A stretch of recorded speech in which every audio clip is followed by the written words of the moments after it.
The Blackhawks' rotors beat against the Iraqi sky like a dying heartbeat, irregular and strained. Master Sergeant Daniel Shepard pressed his face against the scratched window, watching the desert scroll beneath him in endless waves of tan and brown. 58 years old, and he was flying into his fifth deployment, his fifth war, his fifth chance to find what he'd lost. The young crew chief, couldn't have been more than 22, leaned over and shouted above the engine noise. "First time in country, Sergeant?" Daniel turned slowly, his weathered face creasing into something that might have been a smile 3 decades ago. The kid's eyes were bright, eager, untouched by what waited below. Daniel had worn those same eyes once, before Mogadishu, before Kandahar, before that convenience store in Virginia, where everything that mattered had bled out on a linoleum floor. "No, son, not my first." The crew chief nodded, clearly wanting to say more, but uncertain how to talk to this gray-haired relic in a combat medic's uniform. Daniel saved him the trouble, turning back to the window. Below, forward operating base Normandy was taking shape through the heat shimmer. HESCO barriers formed geometric patterns around clustered buildings, like a child's blocks scattered across the sand. Somewhere down there, in the intelligence files and incident reports, was the truth about his son. Somewhere down there, Jimmy's ghost was waiting. The Black Hawk banked hard, and Daniel's stomach dropped with the familiar weightlessness of combat descent. His hands gripped the seat frame, and he noticed what he'd been trying to ignore for 6 months. The slight shake in his right hand, barely visible unless you were looking for it. Early-stage Parkinson's, the VA doctor had said, manageable with medication, compatible with continued service. What the doctor hadn't said, but Daniel had read in his eyes, was that an aging combat medic with unsteady hands was a liability waiting to happen. The Black Hawk's skids touched down in a cloud of dust that turned the world brown and indistinct. Daniel grabbed his duffel and medical kit, moving with the careful precision of a man who knew his body's limitations. The heat hit him like a physical blow as he stepped onto Iraqi soil. 115 degrees, easy. The younger soldiers around him wilted and cursed. Daniel just breathed it in. Heat was honest. Heat didn't lie or make promises it couldn't keep. A sergeant first class with a clipboard was waiting at the edge of the landing zone, his uniform already dark with sweat despite the early hour. "Master Sergeant Shepard?" "That's me." The sergeant consulted his clipboard, his expression shifting through confusion and something like pity. "Sir, there must be some mistake. Your file says no disrespect, but 58 years old and supposed to be training recruits at Fort Sam Houston, not humping a ruck in Anbar Province." The sergeant's face flushed red beneath his tan. "Something like that, sir." Daniel shifted his medical bag to his other shoulder, feeling the weight of 31 years of service pressing down on him like the Iraqi sun. "No mistake, Sergeant. I requested this deployment, got my reasons." The sergeant opened his mouth, closed it, then simply nodded and gestured toward a waiting Humvee. As they drove through the fob, Daniel cataloged everything with the automatic assessment of a career soldier. The blast walls were good, reinforced properly. The guard towers were manned, fields of fire clear. Medical tent was close to the landing zone, standard protocol. Everything by the book, everything proper. Everything except the old man in the medic's uniform who didn't belong here. The administrative building was a converted Iraqi structure. Thick walls that held the coolness of the previous night like a memory. Inside, Colonel James Bradford was waiting, and the sight of him hit Daniel harder than the heat had. They'd served together in the First Gulf War, two young sergeants who thought they'd seen the worst the world had to offer. That was before Somalia, before the towers fell, before everything changed. Bradford had aged well, Daniel thought. Command suited him, gave him purpose and structure. His silver hair was regulation length, his uniform crisp despite the climate. When he stood to shake hands, his grip was firm and his eyes were clear. Unlike Daniel's unsteady right hand and the shadows that lived behind his eyes. Danny, that one word carried 3 decades of shared history, of firefights and funerals, of promises made in the darkness that they'd watch out for each other's families if the worst happened. It carried the weight of the phone call Bradford had made 3 months ago, the one that had brought Daniel back to war. Jimmy's platoon was ambushed near Fallujah, status missing in action, presumed captured. "James." They stood there for a moment, 2 old soldiers in an old war, before Bradford gestured to a chair and closed the door. The air conditioning rattled and wheezed, but managed to drop the temperature to merely oppressive. Bradford sat behind his desk, and suddenly he wasn't an old friend anymore. He was a colonel, and Daniel was a master sergeant, and the weight of rank and regulation settled between them like a wall. "You look like hell, Danny." "That bad? I've seen corpses with better color." Bradford pulled out a bottle of water from a small refrigerator and slid it across the desk. "When's the last time you slept? Really slept?" Daniel opened the water, his right hand showing that slight tremor as he raised it to his lips. Bradford noticed. Of course he noticed. Bradford had always noticed everything. "Does it matter?" "It matters when you're asking me to let you treat wounded soldiers with hands that shake like that." The water was cold and clean, probably filtered and treated until it tasted of nothing but chemicals and good intentions. Daniel drank half of it before answering. "It's manageable. I'm on medication. Won't affect my performance." Bradford leaned back in his chair, and the old leather creaked with the sound of judgment being rendered. "That's not what I'm worried about. Danny, you're too old for this. You should be teaching at Fort Sam, passing on what you know to the next generation. You've done your time, more than your time. You've earned the right to sit this one out." Jimmy didn't get to sit it out. The words hung in the air between them like gun smoke. Bradford's face softened, and suddenly he was just James again. Just the friend who'd stood beside Daniel at Jimmy's boot camp graduation, who'd been there the day Sarah died, who'd made the hardest phone call of his life 3 months ago. "Danny, I need to tell you something about Jimmy. The intelligence we received—" "I don't want intelligence reports." Daniel's voice was harder than he'd intended. "I want the truth. Is my son alive?" Bradford was quiet for a long moment, his eyes searching Daniel's face for something. Permission, maybe, or forgiveness for what he was about to say. "I honestly don't know. The ambush was bad, real bad. We found 3 bodies from his platoon, but Jimmy wasn't among them. No blood trail, no indication he was killed. The locals in the area reported seeing prisoners being transported to a compound north of here. The insurgent leader, calls himself the Chemist, has a reputation for taking prisoners. Some he trades back, some he executes." "Yes." Daniel finished his water, crushing the plastic bottle in his fist. The slight tremor in his hand made the plastic crackle irregularly like breaking bones. "That's why I'm here, James, to find my son, to bring him home, whatever condition he's in." Bradford stood and moved to the window, looking out over the fob. In the distance, a patrol was forming up. Young men checking weapons and adjusting body armor, preparing to step outside the wire into a country that wanted them dead. "There's something else you need to know. The Chemist, his real name is Hassan al-Takriti, former chemistry professor at Baghdad University. Lost his brother in the early days of the invasion. Saddam, loyalist, true believer, smart as hell, and twice as dangerous. If he has Jimmy, then I need to find him." Bradford turned back, and Daniel saw something in his friend's face that twisted his gut. Pity. James Bradford, who'd seen men torn apart by IEDs and held dying soldiers in the desert sun, was looking at Daniel with pity. "I can give you a standard assignment as company medic. You'll treat the wounded, run sick call, maintain the aid station. But Danny, I need you to understand something. This isn't 1991. This isn't even Afghanistan. These insurgents are sophisticated, motivated, and they don't follow the Geneva Convention. If you go looking for Jimmy, if you start asking questions and pushing into areas where you don't belong, you could compromise operations. You could get people killed."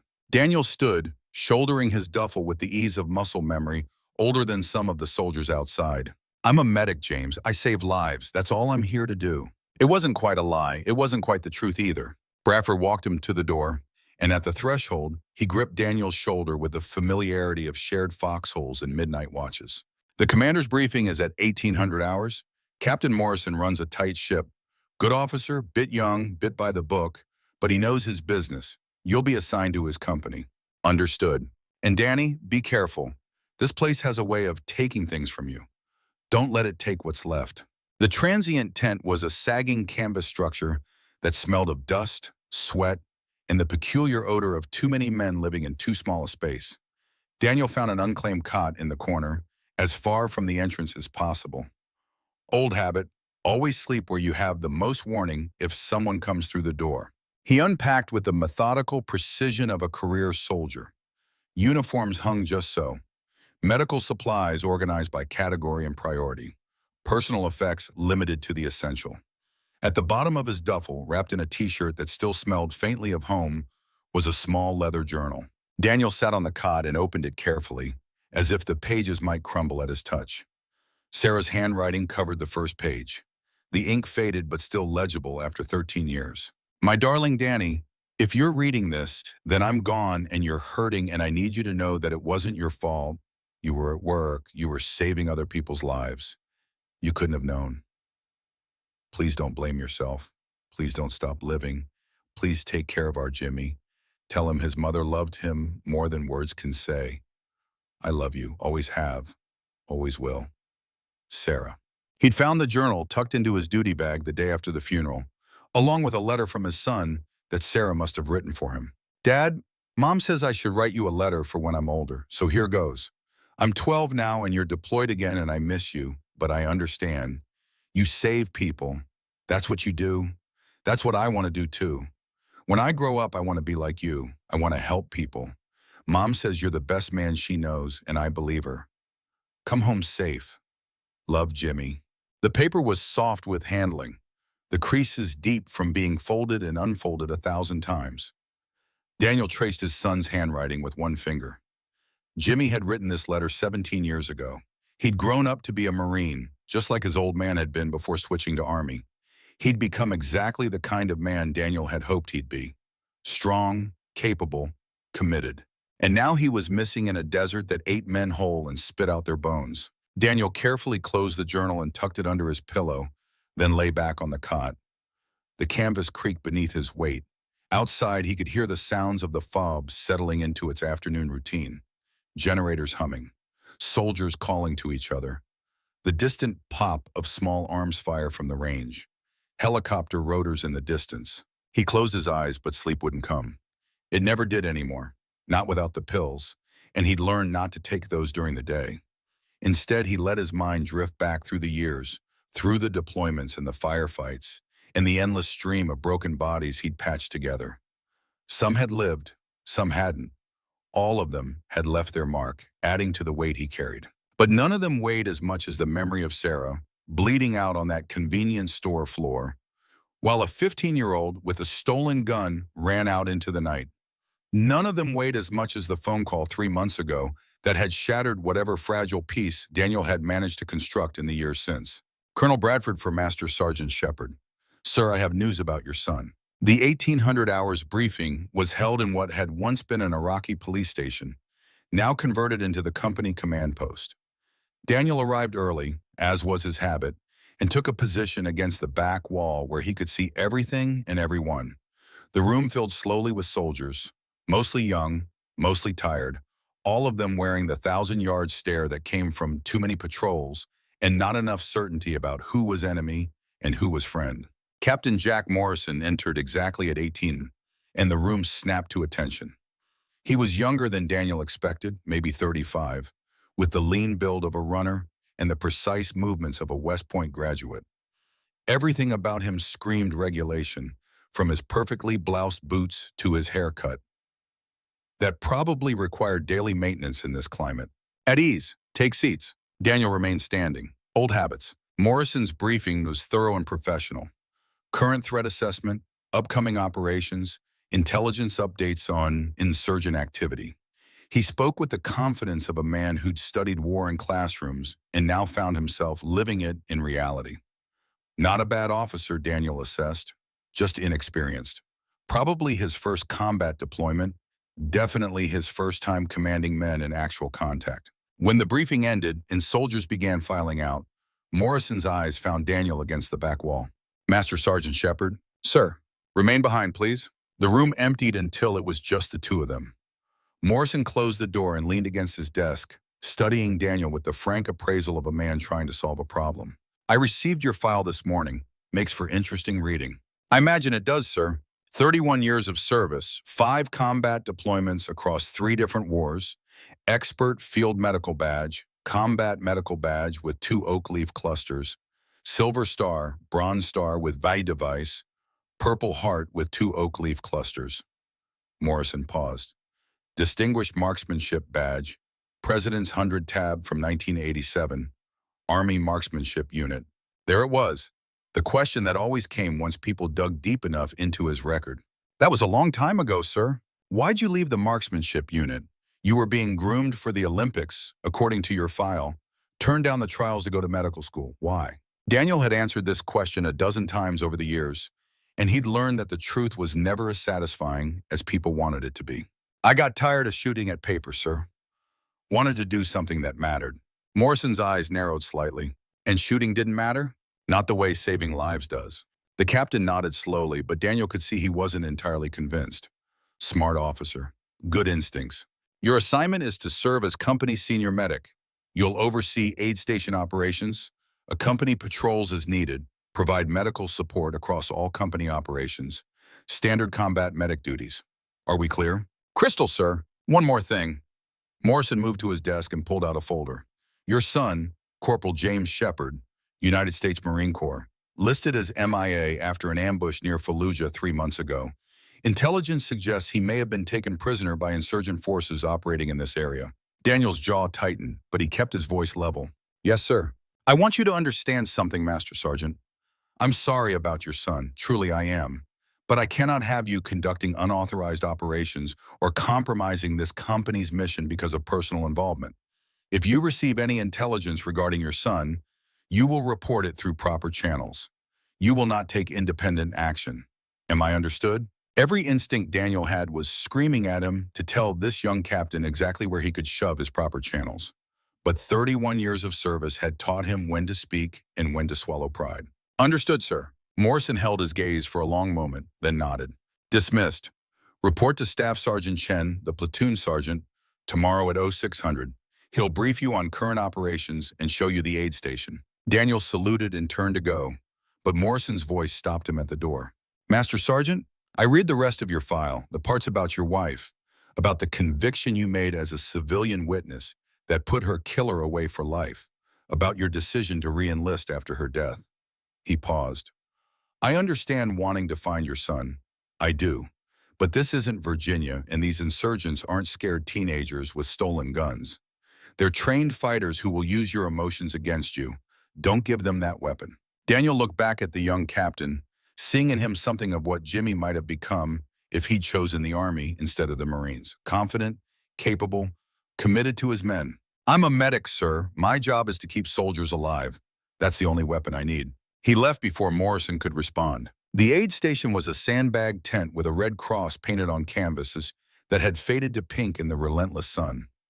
Inside, it was surprisingly organized. Supplies stacked in proper order, equipment maintained and clean, documentation current. Someone had run a tight ship here before Daniel arrived. That someone turned out to be Staff Sergeant Mike Chen, who looked up from inventory sheets as Daniel entered. Chen was compact and muscular, with the weathered face of a career soldier and the careful eyes of a man who'd learned not to trust first impressions.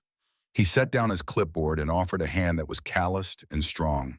Master Sergeant, heard you were coming. Welcome to the aid station. Call me Doc, everyone does. Chen's expression didn't change, but something flickered in his eyes. Assessment, maybe. Judgment, definitely. Fair enough, Doc it is. He gestured around the tent. We run a clean operation here. 3 other medics on rotation, me and 2 specialists. We handle sick call in the mornings, patrol support as needed, emergency response 24/7. Average caseload is about 20 patients a day, mostly minor. Sprains, heat casualties, the occasional laceration. Nothing too intense unless we take contact.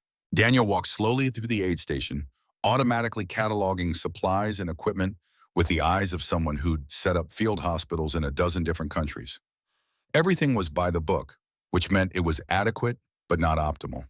Where do you keep your surgical supplies? Chen pointed to a locked cabinet. Chest tubes, airways, surgical kits, standard combat load. Why? Just familiarizing myself. Daniel opened his medical bag and began unpacking his personal supplies. Instruments he'd carried for 20 years, organized in a system that made sense to no one but him. Hemostatic agents he preferred over the standard issue. Sutures he'd learned to trust in situations where trust meant the difference between life and death. Chen watched him work, and Daniel could feel the sergeant's evaluation like a physical weight. Old guy, past his prime, probably couldn't hack it stateside, so he's dumping himself on a combat unit. Daniel had seen that look before. He'd just have to prove it wrong, like he always did. I understand you're the platoon's primary sniper, Daniel said, not looking up from his organization. That's right. Why? Just making conversation. Must be interesting work. It has its moments. Chen's voice was neutral, but there was an edge to it. You know much about sniping, Doc? Not much. Used to shoot a little back in the day. Nothing serious. Uh-huh. Chen clearly didn't believe him, but he also clearly didn't care enough to pursue it. Well, if you ever want to come out to the range, we train most afternoons when we're not on patrol. Always room for observers. Maybe I'll take you up on that. They worked in silence for a while, Chen finishing his inventory while Daniel set up his workspace. Outside, the fob was transitioning into evening routine. Guard shifts changing, soldiers heading to the mess tent, the day's heat slowly releasing its grip on the desert. Daniel was reorganizing the surgical supplies, improving the layout for faster access during trauma situations, when a young soldier burst through the tent flap. He couldn't have been more than 19, his face flushed with heat and exertion. "Doc, need you at the north gate. Local brought in a kid, bad shape, some kind of fever." Chen grabbed his aid bag, but Daniel was already moving. "I'll take it. You finished the inventory." He followed the young soldier through the fob, his legs remembering the rhythm of urgent movement, even if they didn't have the same speed they had had 20 years ago. At the north gate, a small crowd had gathered around a battered Toyota truck. In the bed was an older Iraqi man, cradling a child who couldn't have been more than 7. The child's face was flushed, dark red with fever, his small body convulsing with chills despite the evening heat. Daniel pushed through the crowd with the authority of rank and experience. "Clear the area. Give me room to work." He climbed into the truck bed, his knees protesting, and immediately began his assessment. Temp had to be 105, maybe higher. Altered mental status, possible seizure activity, signs of severe dehydration. The father was speaking rapidly in Arabic, his words tumbling over each other in desperate pleading. An interpreter pushed through the crowd, a thin Iraqi man named Rashid, who Daniel had met briefly during in-processing. "He says the boy has been sick for 3 days. Fever, vomiting, cannot keep down water. The local clinic, they have no medicine. He heard Americans have medicine. He asked for help." Daniel was already setting up an IV line, his hands moving with the automatic precision of thousands of repetitions. The slight tremor was barely noticeable when he was working, when his mind was focused on the immediate problem of keeping someone alive. He found a vein on the first attempt, despite the child's severe dehydration, and began running fluids. A crowd had gathered now, soldiers and local workers, all watching as the old medic worked. Daniel was aware of them peripherally, but his entire focus was on the small body in front of him. This wasn't Jimmy, this wasn't his son, but it was someone's son, and that was enough. "Get me the fever reduction medication, ibuprofen suspension, weight-based dosing for a 7-year-old. A specialist whose name Daniel hadn't learned yet handed him the supplies. He administered the medication, adjusted the IV rate, and began the careful work of bringing the fever down slowly enough that it wouldn't cause shock. The father watched every movement with the desperate hope of a man who'd exhausted every other option. Daniel worked steadily for 20 minutes, monitoring vitals, adjusting treatment, talking quietly to the child in English the boy couldn't understand but responding to the tone of calm authority. Gradually, the fever began to break. The child's color improved from that dangerous dark flush to something more normal. His breathing eased. The father reached out and gripped Daniel's wrist, his eyes wet with tears, speaking words that needed no translation. Daniel nodded and continued working. Captain Morrison appeared at the edge of the crowd, watching. Staff Sergeant Chen was there too, his expression unreadable. Daniel ignored them both, focused on his patient. By the time he was satisfied the child was stable enough to transport to the Iraqi hospital in Ramadi, full darkness had fallen over the phobia. He gave detailed instructions to Rashid for continued care, provided additional medication, and watched as the Toyota drove away into the night, the father's grateful waves visible in the red glow of the taillights. The crowd dispersed, leaving Daniel alone with his thoughts and the weight of 3 decades of similar scenes. He cleaned and repacked his aid bag with slow, deliberate movements, suddenly aware of how tired he was. Not just physically, though his body ached with the familiar pain of age and old injuries, but tired in his soul, tired in the place where he used to store hope. "That was good work, Doc." Morrison had approached silently. In the darkness, his young face looked older, more worn. "Just doing my job, sir." "That was more than job. That was—" Morrison trailed off, searching for words. "That was what we're supposed to be doing here, helping people. Most days it doesn't feel like that. Most days it feels like we're just targets waiting for the next IED or sniper. Daniel finished packing his bag and stood, feeling every one of his 58 years in his knees and back. Permission to speak freely, sir? Granted. You're a good officer, Captain, but you're thinking too much about what we're supposed to be doing and not enough about what we can do. We can't fix this country. We can't solve thousand-year-old conflicts, but we can treat sick children. We can protect our soldiers. We can maintain honor in a place that seems to have forgotten what honor means. That's enough. It has to be enough. Morrison was quiet for a long moment, then nodded slowly. How long were you in the marksmanship unit, Master Sergeant? The question seemed to come from nowhere, but Daniel had learned to recognize when someone was circling around to a point. 4 years. Why? Because Sergeant Chen pulled up the old AMU records this afternoon. You held the record for longest confirmed cold bore shot for 8 years. 1,047 meters. At a target the size of a man's head. Morrison let that information hang in the air between them. That's not someone who used to shoot a little. That's someone who was one of the best marksmen in the entire United States military. Daniel shouldered his medical bag, suddenly tired of this conversation, tired of explaining his past, tired of everything. That was 3 decades ago, sir. Different man, different life. Now, if you'll excuse me, I have equipment to sterilize. He walked away before Morrison could press further, leaving the young captain standing alone in the darkness.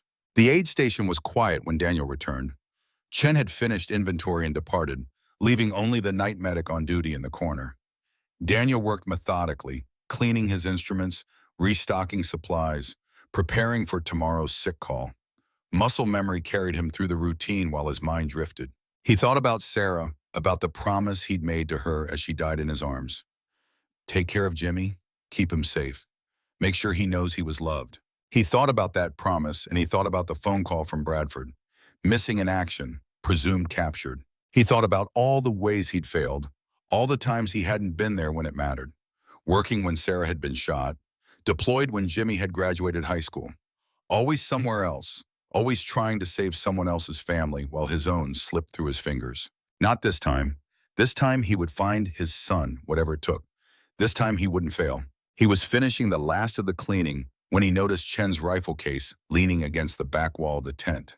The sergeant had probably forgotten it during his rush to finish inventory. Daniel told himself to leave it alone, to finish his work and head to his bunk for the few hours of sleep he might manage.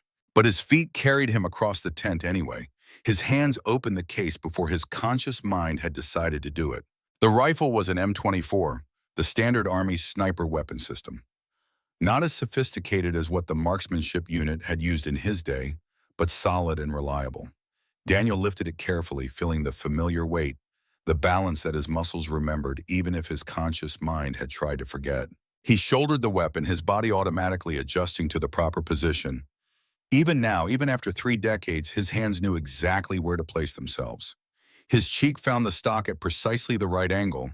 His breathing slowed and steadied into the rhythm he'd been taught at 23 and had never quite forgotten. Through the scope, the world resolved into sharp clarity.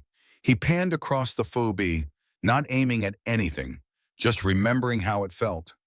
The guard tower at 300 meters, the motor pool at 500, the dark outline of the maintenance building at 700. His right hand showed that slight tremor on the grip, but when he breathed out completely, in that space between heartbeats where the shot lived, the tremor disappeared. For just a moment, he was 25 again, standing on a range at Fort Benning, breaking records and turning down Olympic trials because shooting at paper had started to feel like practice for something he didn't want to become. Couldn't sleep either? Daniel carefully lowered the rifle. Not startled, but not pleased to be discovered.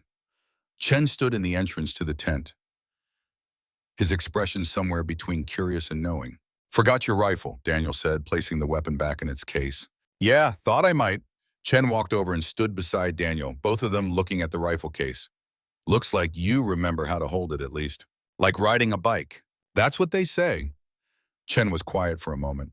I pulled your complete file, Doc.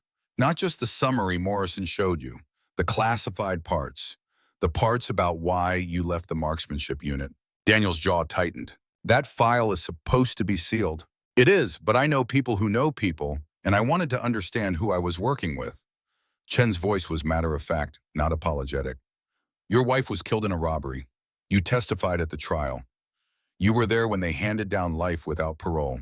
Then you requested immediate transfer to combat arms medical, turned down instructor positions, spent the next 13 years deploying as much as possible. Is there a question in there, Sergeant? Just an observation. You're not here to be a medic.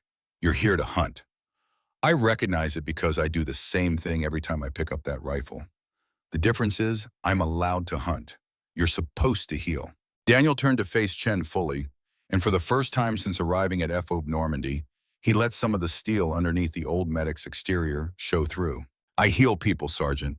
That's my job. That's my calling. That's what I've dedicated my life to. But let me be clear about something. If I find the men who took my son, if I find the chemist and his organization, I will do whatever is necessary to bring Jimmy home. And if that means becoming something I swore I'd never be again, so be it. I've already lost everything that mattered. What's one more promise broken? Chen held his gaze for a long moment, then slowly nodded. Fair enough, but when that time comes, when you decide to pick up a weapon and become the shooter you used to be, you're going to need someone to watch your back, someone who understands the difference between shooting at paper and shooting at people. He extended his hand. You help me stay alive, I'll help you find your son. Deal? Daniel looked at the offered hand, thinking about all the deals he'd made over the years, all the promises and commitments that had led him to this place. Then he gripped Chen's hand firmly. Deal. After Chen left, Daniel finally allowed himself to collapse onto his cot in the corner of the aid station. He didn't bother going back to the transient tent. He'd sleep here where he could respond immediately if casualties came in, where the familiar smell of antiseptic and bandages could almost mask the scent of dust and distance. He pulled out Sarah's journal again, reading her words by the dim light of a single bulb. Always have, always will. He thought about Morrison's warning, about proper channels and authorized operations. He thought about Bradford's concern, about getting people killed. He thought about all the very good reasons why a 58-year-old medic with unsteady hands should stay in his lane, do his job, leave the fighting to younger men. Then he thought about Jimmy, somewhere out there in the darkness, maybe alive, maybe suffering, maybe calling for a father who wasn't there. He closed the journal and tucked it under the small pillow, then lay back and stared at the canvas ceiling. The slight tremor in his right hand was more pronounced now, fatigue making it worse. He watched his hands shake, thinking about all the steady hands required of a combat medic, all the precision, all the delicate work, all the legs that depended on hands that didn't shake. But he also thought about another kind of precision, the kind measured in minutes of angle and meters of distance, the kind his body still remembered even if his hands trembled. Tomorrow he would be the medic, professional, competent, by the book. Tomorrow he would treat injuries and run sick call and do everything expected of a senior combat medic. But somewhere in the darkness of tomorrow's future, there would come a moment when being a medic wouldn't be enough, when healing wouldn't save lives and protocols wouldn't protect his soldiers and proper channels would be too slow and too careful.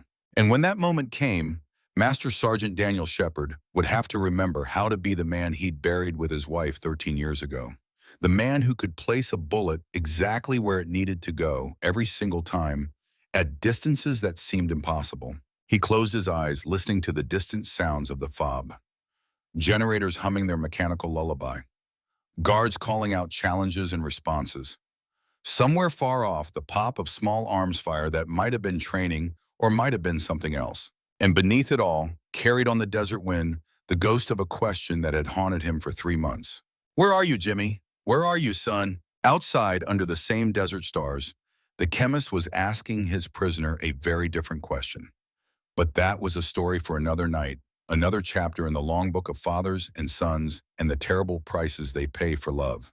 Daniel dreamed of steady hands and distant targets in a day when his purpose would finally be clear. Dawn came to FOB Normandy like a copper penny dropped into sand, the sun bleeding red across a horizon that promised nothing but heat and dust and the possibility of violence. Daniel had been awake for an hour already, running through the aid station's morning checklist with the methodical precision of a man who'd learned that routine was the only reliable thing in war. The slight tremor in his right hand was worse in the mornings, before the medication took hold. He watched his fingers as he inventoried the morphine supply, counting and recounting until he was certain the numbers matched the log. The Department of Defense took a dim view of missing controlled substances, even in a combat zone, especially in a combat zone. Staff Sergeant Chen arrived at Yo 545, 15 minutes early for sick call, carrying 2 cups of coffee that smelled like burnt rubber and broken promises. He handed one to Daniel without comment, and they stood together in the pre-dawn darkness, 2 soldiers preparing for another day of uncertain purpose. "Sleep at all?" Chen asked. "Some, liar." Daniel smiled despite himself and sipped the terrible coffee. It was hot and bitter and exactly what he needed. "Captain wants to see you at 0630 before the company briefing," Chen said. Didn't say why, but he had that look. What look? The look officers get when they're about to make a decision they know you won't like. The aid station began filling with soldiers at precisely 0600. Morning sick call was a ritual as old as warfare itself, the daily parade of minor injuries and complaints that kept a combat medic busy. Blisters from poorly fitted boots, sprains from midnight stumbles in the dark, heat rash and dysentery, and the 1,000 small ways the human body protested by being asked to function in a place it wasn't designed for. Daniel worked steadily through the line, treating each soldier with the same careful attention, whether they had a legitimate injury or were just looking for an excuse to avoid morning formation. Chen assisted, handling the minor cases while Daniel dealt with anything that required actual medical judgment. At 6:25, Daniel handed off the remaining patients to Chen and walked across the compound to Captain Morrison's office. The morning was already hot enough that his uniform stuck to his back with sweat. Around him, the fob was coming fully alive. Soldiers doing PT, running in formation and calling cadence. Supply trucks rumbling toward the motor pool.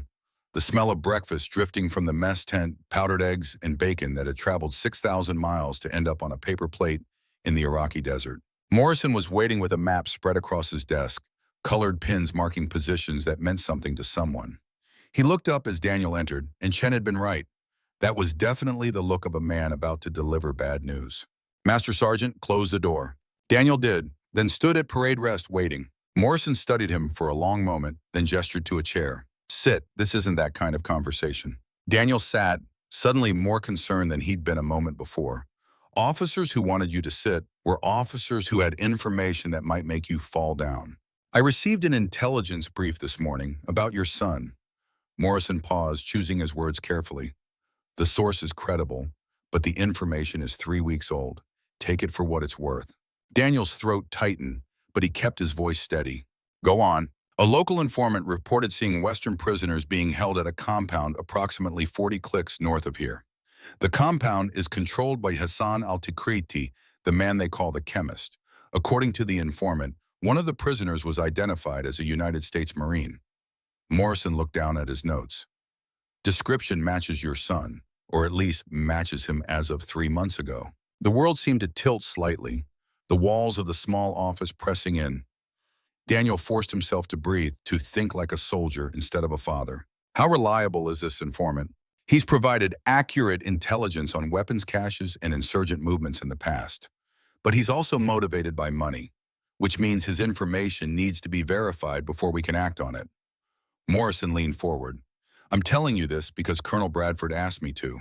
He thought you deserved to know. But I need you to understand that we cannot launch a rescue operation based solely on one informant's statement. The intelligence community is working to corroborate, but that takes time." "How much time?" "Days, maybe weeks. These things don't move quickly." Daniel stood, needing to move, needing to do something with the energy suddenly coursing through his body. "With respect, sir, my son doesn't have weeks. If he's being held prisoner, every day increases the risk of execution or transfer to another location." "I understand that, Master Sergeant, I do.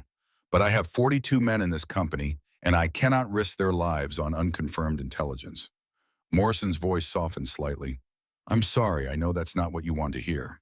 Daniel looked at the map on Morrison's desk, his eyes automatically finding the area 40 clicks north.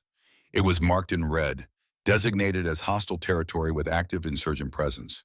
Going in would require significant force, air support, detailed planning. All the things that took time Jimmy might not have. "Is there anything else, sir?" Morrison hesitated, then pulled a folder from his desk drawer. "Actually, yes. I have a mission brief for today's patrol. We're conducting a presence patrol through 3 villages in our AO, including one that we haven't visited in over a month. Intelligence suggests increased insurgent activity in the area, but nothing concrete. I want you on this patrol. Yes, sir, but not as a medic. Morrison opened the folder and turned it so Daniel could see. At least, not only as a medic. I want you to use your medical outreach as cover for intelligence gathering. Talk to the locals, the village elders, anyone who might have information about prisoner movements or the Chemist's operations. You have a gift for gaining trust. I saw that with the sick child yesterday. Use it. Daniel studied the patrol route, committing it to memory. The villages were small, agricultural communities that had been caught between American forces and insurgent fighters for over a year. The kind of places where information was currency and trust was bought with careful action, not words. Understood, sir. When do we roll out? 0900. Staff Sergeant Shen will lead the patrol. I'm assigning you and Specialist Reeves as your security. The kid needs experience, and you need someone watching your back while you play humanitarian. Specialist Reeves? Tommy Reeves, just joined the company last week, fresh from AIT. Good kid, bit green, but he's got potential. Morrison paused. He reminds me of someone, actually. Can't quite place who. Daniel felt something cold settle in his stomach, but he kept his expression neutral. I'm sure he'll do fine, sir. The patrol assembled at 0855, 6 Humvees carrying 24 soldiers into the uncertain welcome of the Iraqi countryside. Daniel rode in the third vehicle, his medical bag at his feet and his M9 pistol secured in his holster. Beside him sat Specialist Tommy Reeves, 19 years old, and trying very hard not to look nervous. The kid had sandy brown hair and gray eyes that kept darting to every window and rooftop, tracking potential threats with the hypervigilance of someone who'd been trained to expect ambush, but had never actually experienced one. He clutched his M4 rifle like a lifeline, knuckles white against the black polymer. Daniel had seen that look 1,000 times before. Hell, he'd probably worn it himself 3 decades ago in some different desert, facing some different enemy that had wanted him just as dead. First patrol? Daniel asked quietly. Tommy jumped slightly, then tried to cover it with a cough. Yes, Master Sergeant. No, this is my 3rd patrol, but the first 2 were just around the FOB perimeter. This is my first time going outside the wire into actual villages. What's your job in the patrol? Security for medical operations. Captain Morrison said I'm supposed to keep an eye on you while you work with the locals. Make sure nobody tries anything. Daniel smiled slightly. Well then, I'll try not to make your job too difficult. They rode in silence for a while, the convoy kicking up dust that coated everything in a fine brown powder. The Iraqi countryside rolled past, fields of crops struggling to survive in soil that had been farmed for 5,000 years and was showing its age. Occasional clusters of buildings, mud brick and concrete, watching the American vehicles pass with expressions that ranged from curiosity to hostility, to the blank indifference of people who'd learned that survival meant not picking sides. Master Sergeant? Tommy's voice was quiet, almost lost in the engine noise. Can I ask you something? Go ahead. Why'd you deploy at your age? No disrespect, but most guys your age are training new medics or working at VA hospitals. Why come here? Daniel watched the landscape scroll past, considering how to answer a question he'd been asking himself for 3 months. Because I made a promise to someone. And when you make a promise to someone you love, you keep it, no matter how old you get or how hard it becomes. Tommy nodded slowly, processing this. My dad made me a promise once, said he'd be at my high school graduation. He died 6 months before a heart attack. I kept thinking he'd find a way to be there anyway, like promises were stronger than death or something. The kid laughed, but there was no humor in it. Stupid, right? No, not stupid at all. The convoy slowed as they approached the first village, a collection of perhaps 30 buildings arranged around a central square with a well. Chen's voice crackled over the radio. All vehicles dismount and establish perimeter. Doc, you're up. Do your thing. Daniel grabbed his medical bag and climbed out of the Humvee, Tommy following close behind. The morning heat was already oppressive, the sun hammering down on his helmet like a physical weight. Around them, soldiers took up defensive positions while Daniel walked toward the village center. The locals emerged slowly, cautiously, the way people did when armed foreigners showed up at their homes. An old man in traditional robes approached, his weathered face impossible to read. Daniel set down his medical bag and waited, letting the elder make the first move. The man spoke in Arabic, gesturing toward a building at the edge of the square. Daniel's Arabic was limited, but he caught enough to understand. Sick people. Need help. the eternal language of suffering that required no translation. For the next 2 hours, Daniel worked in the shade of a courtyard while Tommy stood guard at the entrance. He treated infections and set a child's broken arm and examined an old woman's festering wound with gentle hands that barely showed their tremor at all when focused on the work. Between patients, he talked to the locals through Rashid the interpreter, carefully steering conversations toward rumors and movements of strangers. Most of the villagers claimed to know nothing. That was expected. In a place where information could get you killed by either side, ignorance was a survival strategy. But Daniel had learned patience over 3 decades of coaxing truth from people who had every reason to lie. It was the old man from earlier who finally spoke, pulling Daniel aside while Tommy was distracted watching the children play in the dust. "You seek someone," the elder said through Rashid. "I see it in your eyes, the look of a father searching." Daniel felt his heart rate increase but kept his expression neutral. "I'm just a medic, helping where I can." "Yes, and I am just an old man who sees nothing and knows nothing." The elder's eyes were sharp despite his age. "But if I were to know something, if I were to have heard of Western prisoners held to the north, what would such information be worth to a father who searches?" "What do you want?" "Medicine, insulin. My daughter has the sugar sickness, and the insurgents take all the medicine for themselves. I have watched her grow weaker for 6 months. Soon, she will die." The old man's voice was flat, stating fact without self-pity. "A life for information about a life. This seems fair, yes?" Daniel thought about protocol, about proper channels, about all the reasons why bargaining with locals using medical supplies could be considered a violation of regulations. Then he thought about Jimmy, somewhere in a compound to the north, and regulations suddenly seemed like distant abstractions. "I can get you insulin, but I need the information first. The prisoners were moved 3 days ago. I heard this from my cousin who delivers bread to the compound. 2 Western men, one very sick, one still strong. The strong one, he has eyes like yours, gray, like storm clouds. The insurgents fear him because he does not break, even when they beat him." Daniel's hands clenched into fists, his nails digging into his palms. "Where did they move them?" "This I do not know, but I know they moved them at night, and they moved them in a truck that went north toward Fallujah. The man who leads them, the chemist, he is planning something big. The prisoners are part of it." "What kind of something big?" The old man shrugged. "I am a farmer, not a soldier. I know only what I hear. There is talk of an attack, of revenge against the Americans.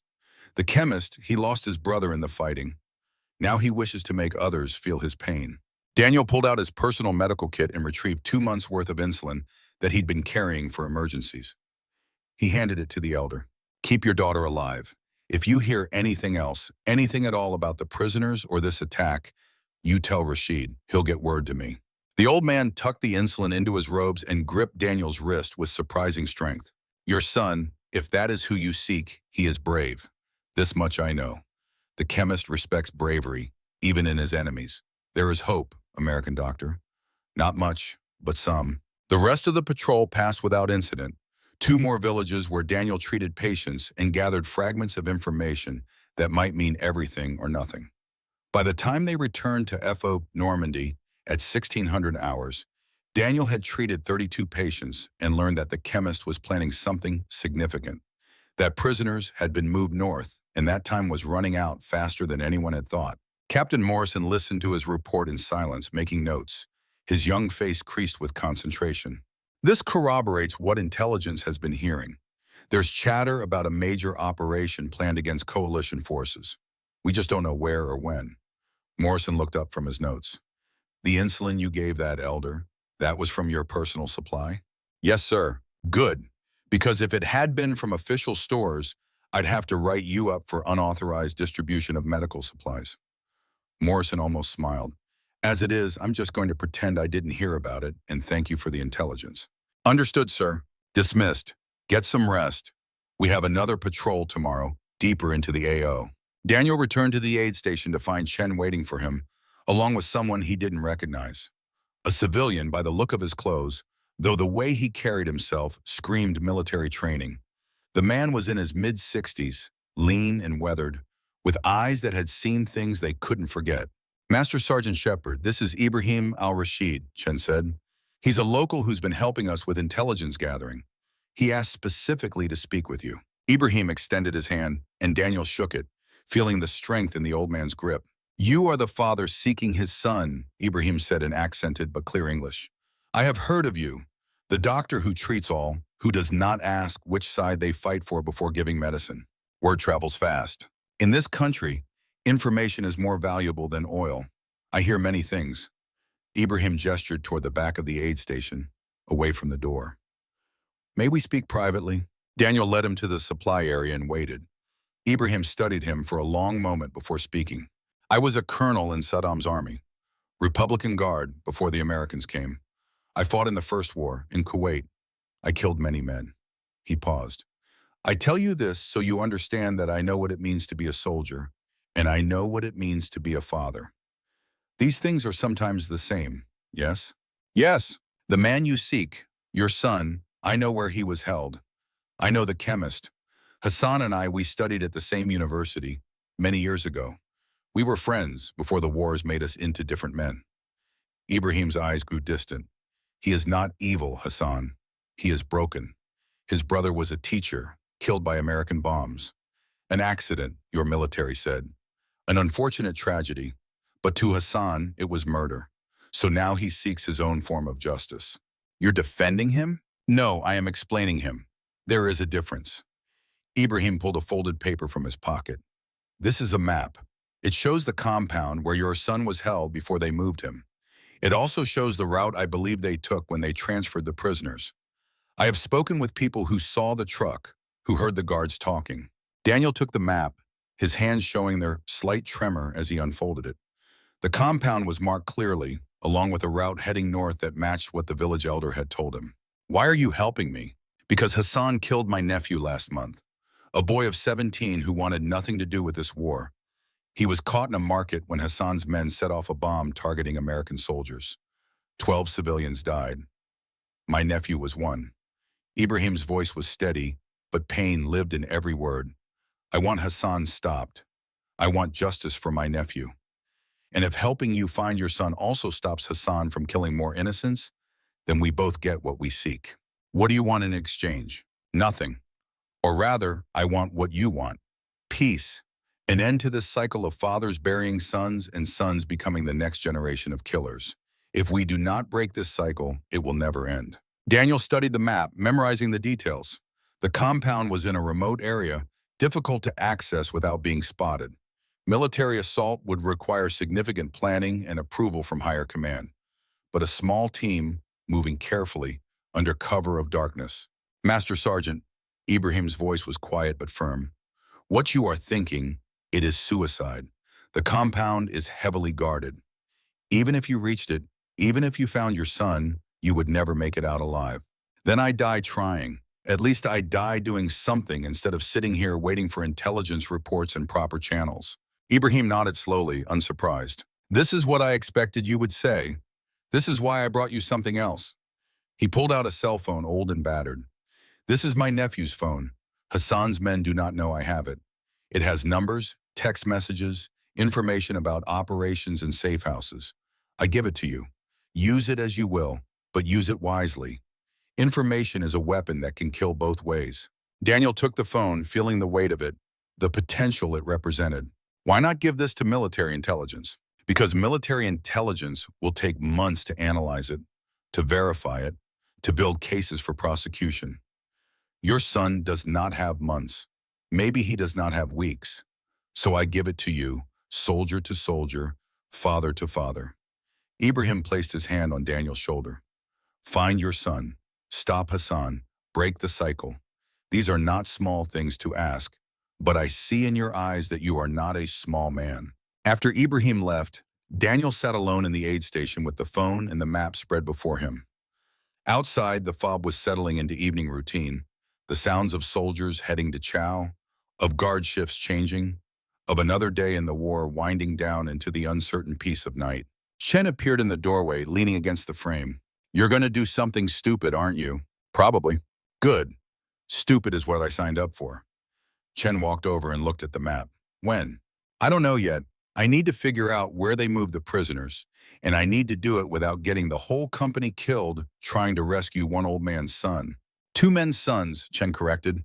I've been thinking about that, about why you really came here. It's not just about finding Jimmy. It's about the promise you made to your wife, about being the father you couldn't be when she was dying. Daniel looked up sharply, but Chen's expression was understanding, not judgmental. I lost my father when I was 12. He was a soldier too, died in the first Gulf War. My whole life I've wondered what he would have been like if he'd made it home, whether he would have been proud of me, whether I'm the man he hoped I'd become. Chen sat down across from Daniel. I see you with these young soldiers, the way you talk to them, treat them. You're being the father to them that you wish you could have been to Jimmy. That's not a bad thing, Doc. That's maybe the best thing you could do. Before Daniel could respond, Tommy Reeves burst through the door, his face flushed with exertion. Master Sergeant, you need to come now. There's an Iraqi man at the gate.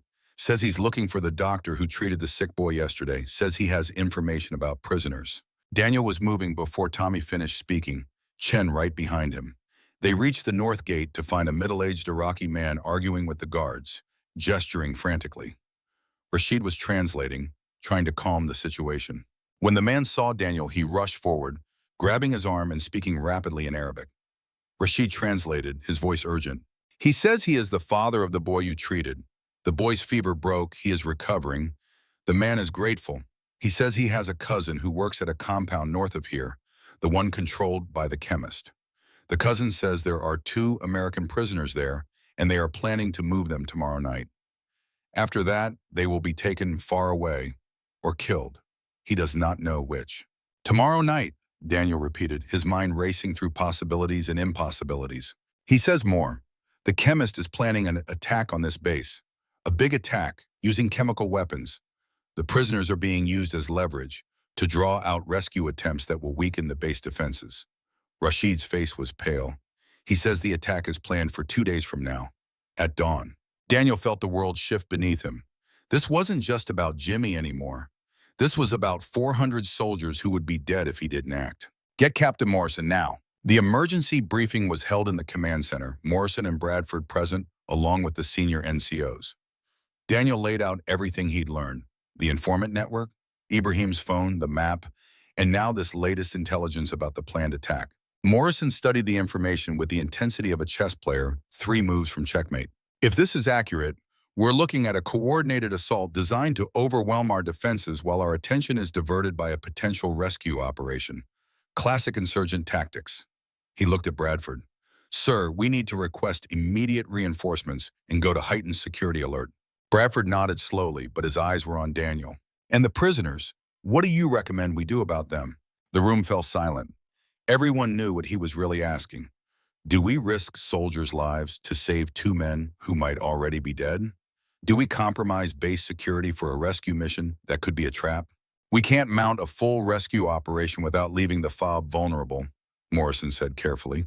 But we also can't leave American servicemen in enemy hands if there's any chance of getting them back. Chen spoke up from the back of the room. What if we don't mount a full rescue operation? What if we send a small team, move fast and light, extract the prisoners before the insurgents can move them? 3 or 4 men, using the element of surprise, in and out before they know we're there. That's suicide, one of the other NCOs said. The compound is heavily defended. Maybe, but it's less suicidal than waiting for 400 men to be hit with chemical weapons while we're trying to coordinate a rescue through proper channels. Morrison looked at Daniel, and in that moment, Daniel saw something shift in the young captain's eyes. A decision being made, consequences be damned. Master Sergeant Shepard, if I were to approve a small team reconnaissance mission to gather intelligence on this compound, and if that team happened to encounter prisoners during their reconnaissance, would you be prepared to execute an immediate extraction? It was the kind of question that could end a career, full of plausible deniability and unspoken understanding. Morrison was offering him exactly what he needed while maintaining enough distance that the captain could claim ignorance if everything went to hell. Yes, sir, I would be prepared. Staff Sergeant Chen, if you were to volunteer for this reconnaissance mission, who would you want on your team? Master Sergeant Shepard and Specialist Reeves, sir. Small, fast, minimal signature. Morrison nodded slowly, then looked at Bradford. The colonel's face was unreadable, but after a long moment he spoke. Captain Morrison, you are authorized to conduct reconnaissance operations as you see fit to verify intelligence regarding potential threats to this FOB. The safety of this base and its personnel is your primary concern. How you choose to ensure that safety is at your discretion. It was permission wrapped in enough bureaucratic language to be defensible. Morrison understood immediately. Understood, sir. Recon team will deploy at 2200 hours tonight. Mission duration, 12 hours maximum. Primary objective, intelligence gathering. Secondary objective, exploitation of targets of opportunity. The briefing broke up, officers and NCOs dispersing to their duties. Daniel stayed behind and Morrison waited until they were alone. I'm putting my career on the line for this, the captain said quietly. I need you to understand that. If this goes wrong, if you get captured or killed, I will be held responsible. My military career will be over. Then why approve it, sir? Morrison looked at him for a long moment. Because I've been reading reports and following protocols for 6 months, and all it's gotten us is more casualty reports and more unconfirmed intelligence. Because sometimes the right thing to do isn't the regulation thing to do. And because if my son was out there, I'd want someone to take the risk to bring him home. Career be damned. Daniel felt something unfamiliar tighten in his chest. Respect for this young officer who was willing to sacrifice everything for men he'd never met. We'll get them back, sir. See that you do, Master Sergeant. See that you do. At 2145 hours, Daniel stood in the aid station, preparing for a mission that would either save his son or get them all killed. His medical bag was packed with trauma supplies. His M9 pistol was loaded and holstered. And for the first time in 13 years, he was checking over a rifle with the intention of using it for something other than training. Chen had provided him with an M4 carbine. Standard issue, nothing special. But in Daniel's hands, as he checked the action and verified the sight alignment, it became something more. It became the tool that might bring Jimmy home. Tommy Reeves appeared, his young face set with determination that couldn't quite hide the fear underneath. Master Sergeant, I wanted you to know. The kid struggled for words. My real name isn't Tommy Reeves, it's Tommy Shepard. Jimmy Shepard was my half-brother. You're my father. I came here to find you. The world stopped. Daniel's hands froze on the rifle, his breath caught in his throat. He turned slowly to look at Tommy, really look at him, and saw what he should have seen from the beginning. Sarah's eyes, the shape of his own jaw, the way the kid held himself, unconsciously mimicking mannerisms Daniel had thought were uniquely his own. What did you say? My mom, her name was Linda Shepard. You dated her for 6 months in 1985 before you met Sarah. She got pregnant but never told you. She said you deserved better than being trapped in a marriage because of a mistake. She raised me alone, and I didn't know who my father was until Jimmy's funeral. He knew about me. He'd been looking for you on my behalf, trying to figure out how to tell you. When he went missing, I enlisted to find you, to know you, to maybe help bring my brother home. Daniel set down the rifle carefully, his hands now shaking worse than they had in days.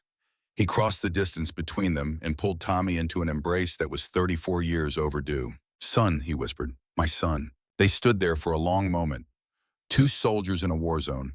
2 men who'd found each other in the worst possible place at the worst possible time. When Daniel finally pulled back, his eyes were wet.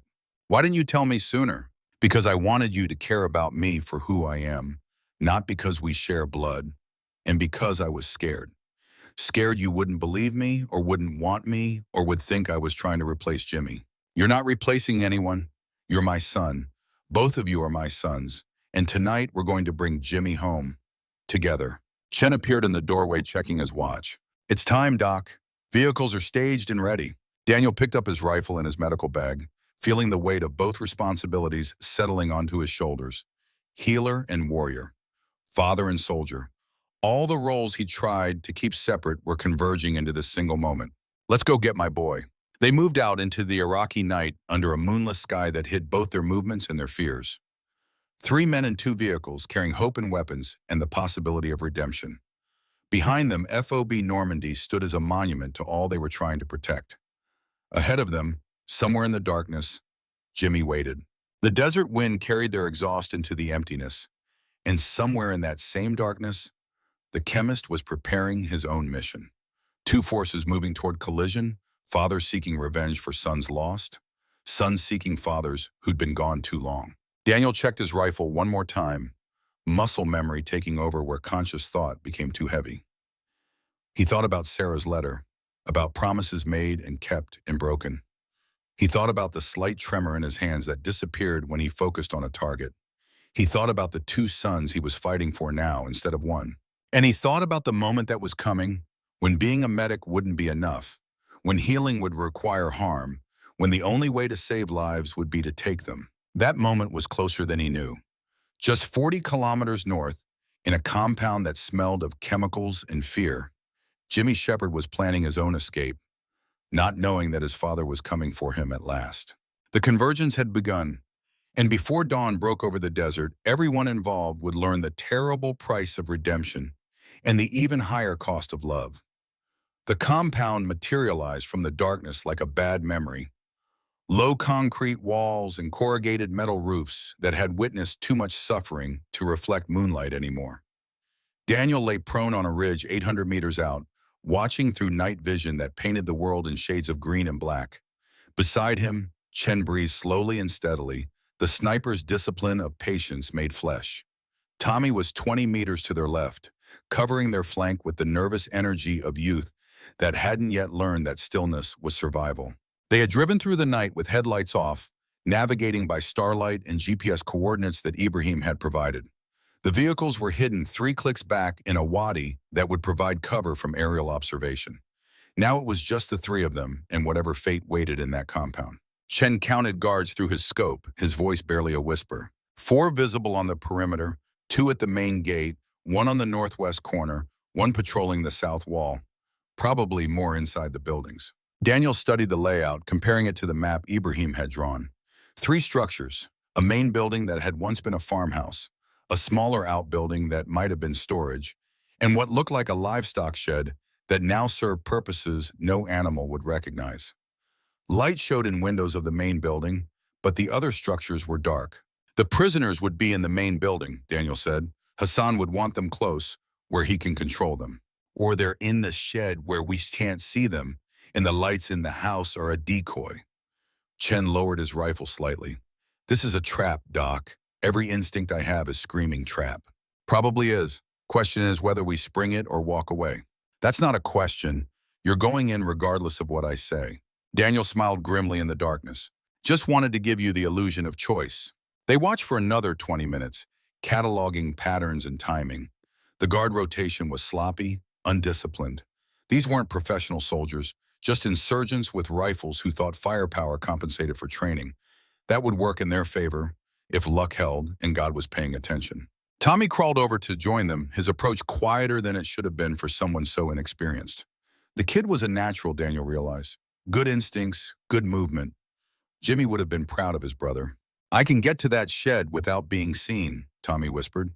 The patrol pattern leaves a blind spot on the east side for about 45 seconds every rotation. No, too risky. Everything about this is too risky. At least let me do useful recon. Daniel looked at his youngest son, seeing determination that reminded him painfully of another young Marine who'd never learned when to back down from danger. You don't go inside, you get eyes on whether there are prisoners, then you get back here. 5 minutes maximum.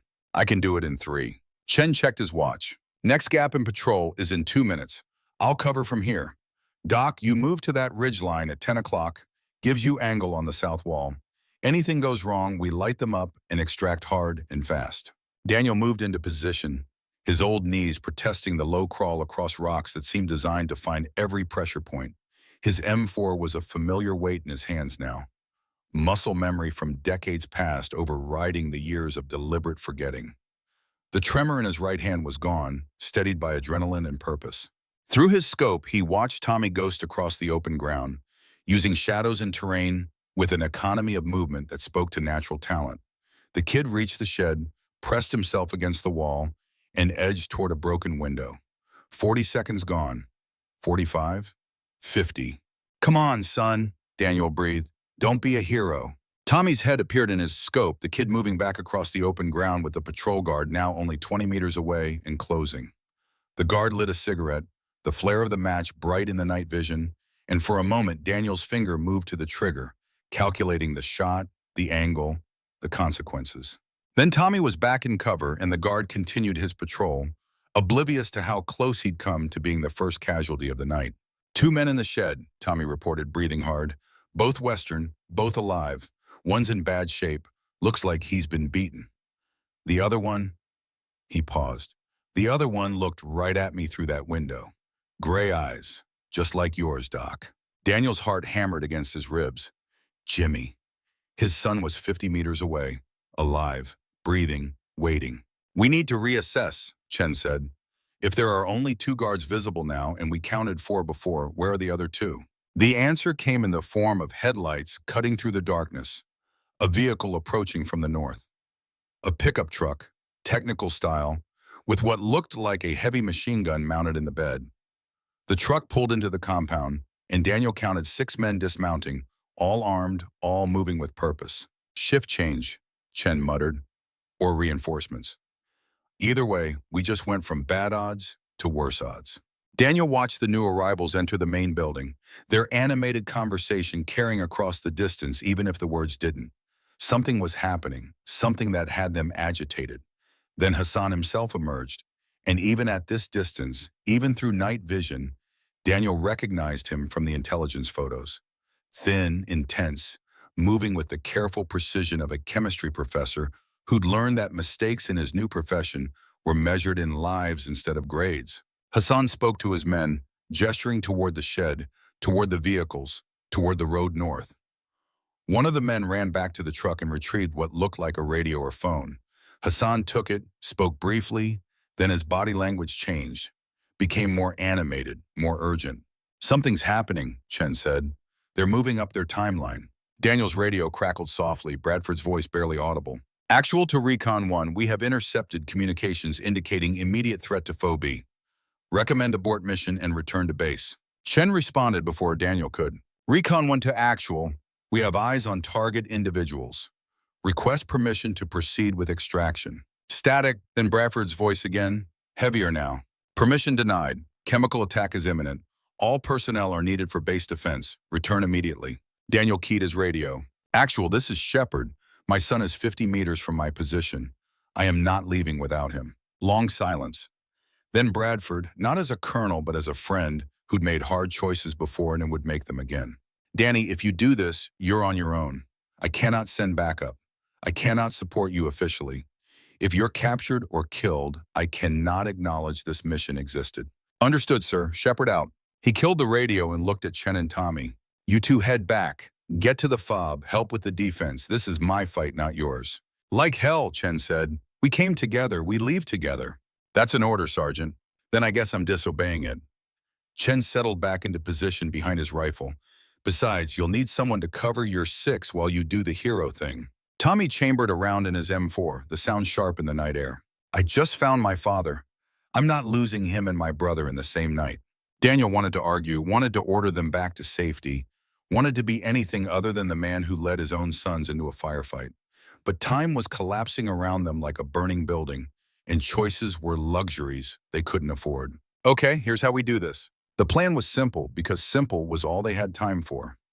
Chen would stay on the ridge, providing overwatch and covering fire. Daniel and Tommy would approach the shed from the east, extract the prisoners, and move to the vehicles using the same route they'd infiltrated.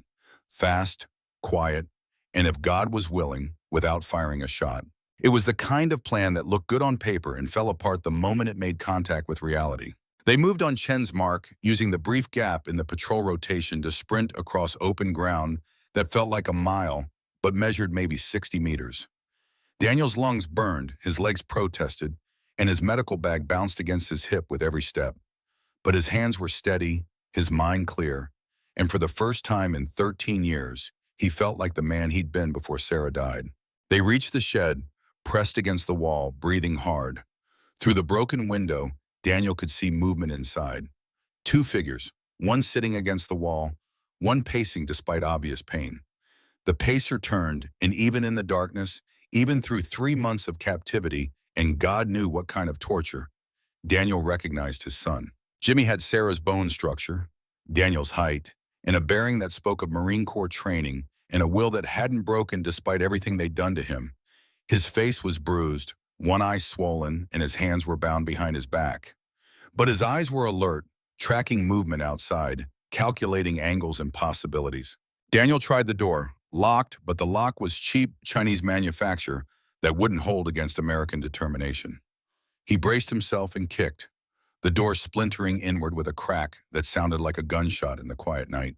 The effect was immediate and catastrophic.